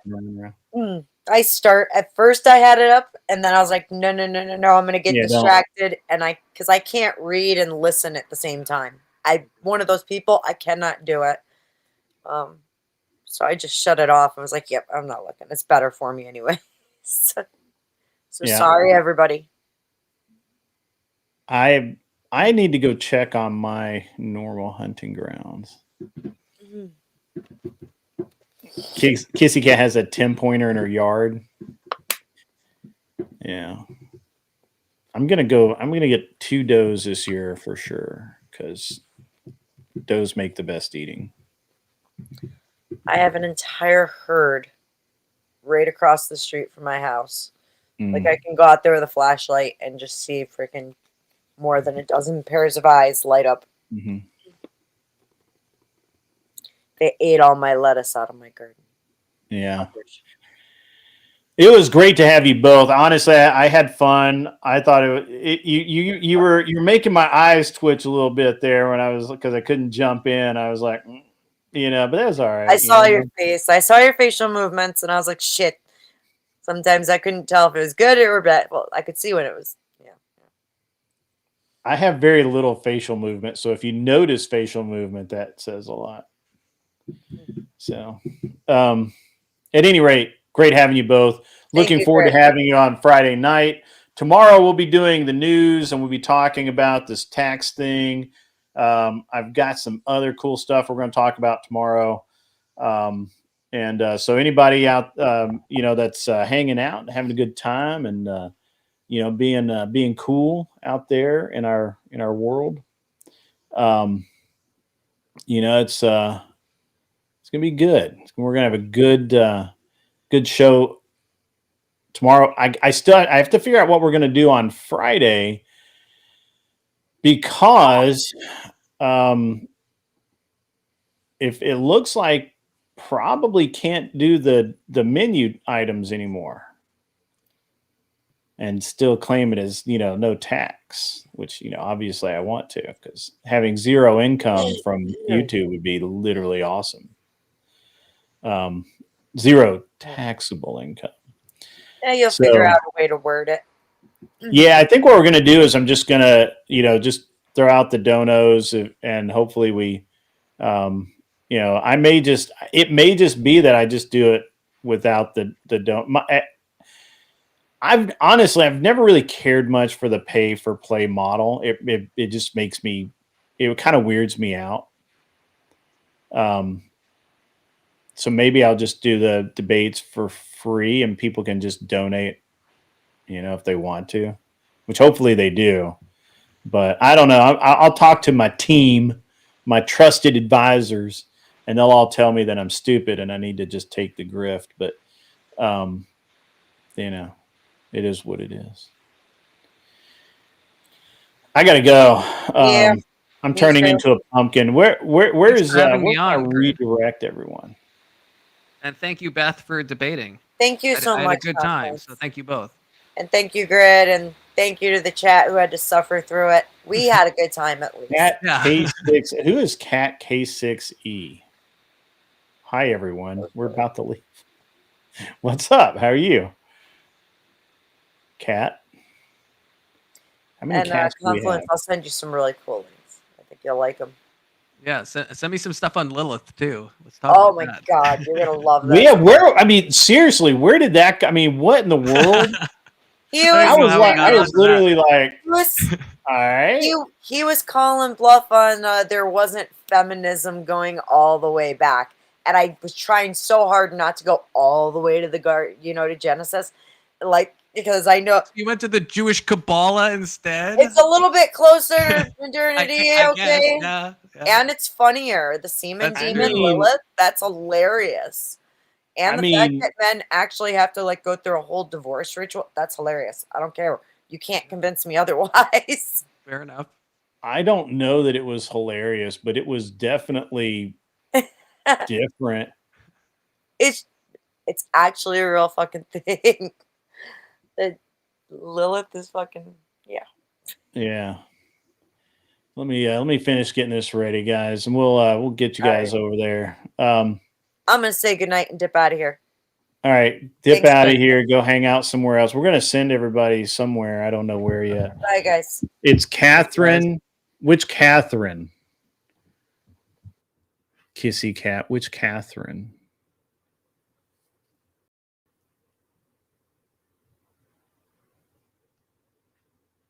Which Catherine? I don't know. Ladies and gentlemen, this was an interesting debate tonight. Interesting comments afterwards. It's a good time. But in the end, chat wins. I want to thank everyone who gifted subs, sent out super chats. Really, really happy to get those. Bait prompt, everything women can do in society, men can do better. Well, now that we have artificial wombs, that's probably true. Beth impressed you? Good. Oh, Catherine MC? Oh, okay. The Scottish one. Gotcha. All right. It was an awesome stream. Guys, I'm going to send you over to Orthodox Guy, OG. Mainly because, I raided Speakeasy last week. He didn't acknowledge my raid. So, yeah. You know, if you're not going to acknowledge the raid, gotta let you go. Anyway, everyone, have fun. Have a great night. It's been awesome for me. You guys have a great rest of your night and a good tomorrow. We'll see you tomorrow noon for the day shift. And in the meantime, be cool. Wear the glasses if you need them. And go stand on OG's lawn.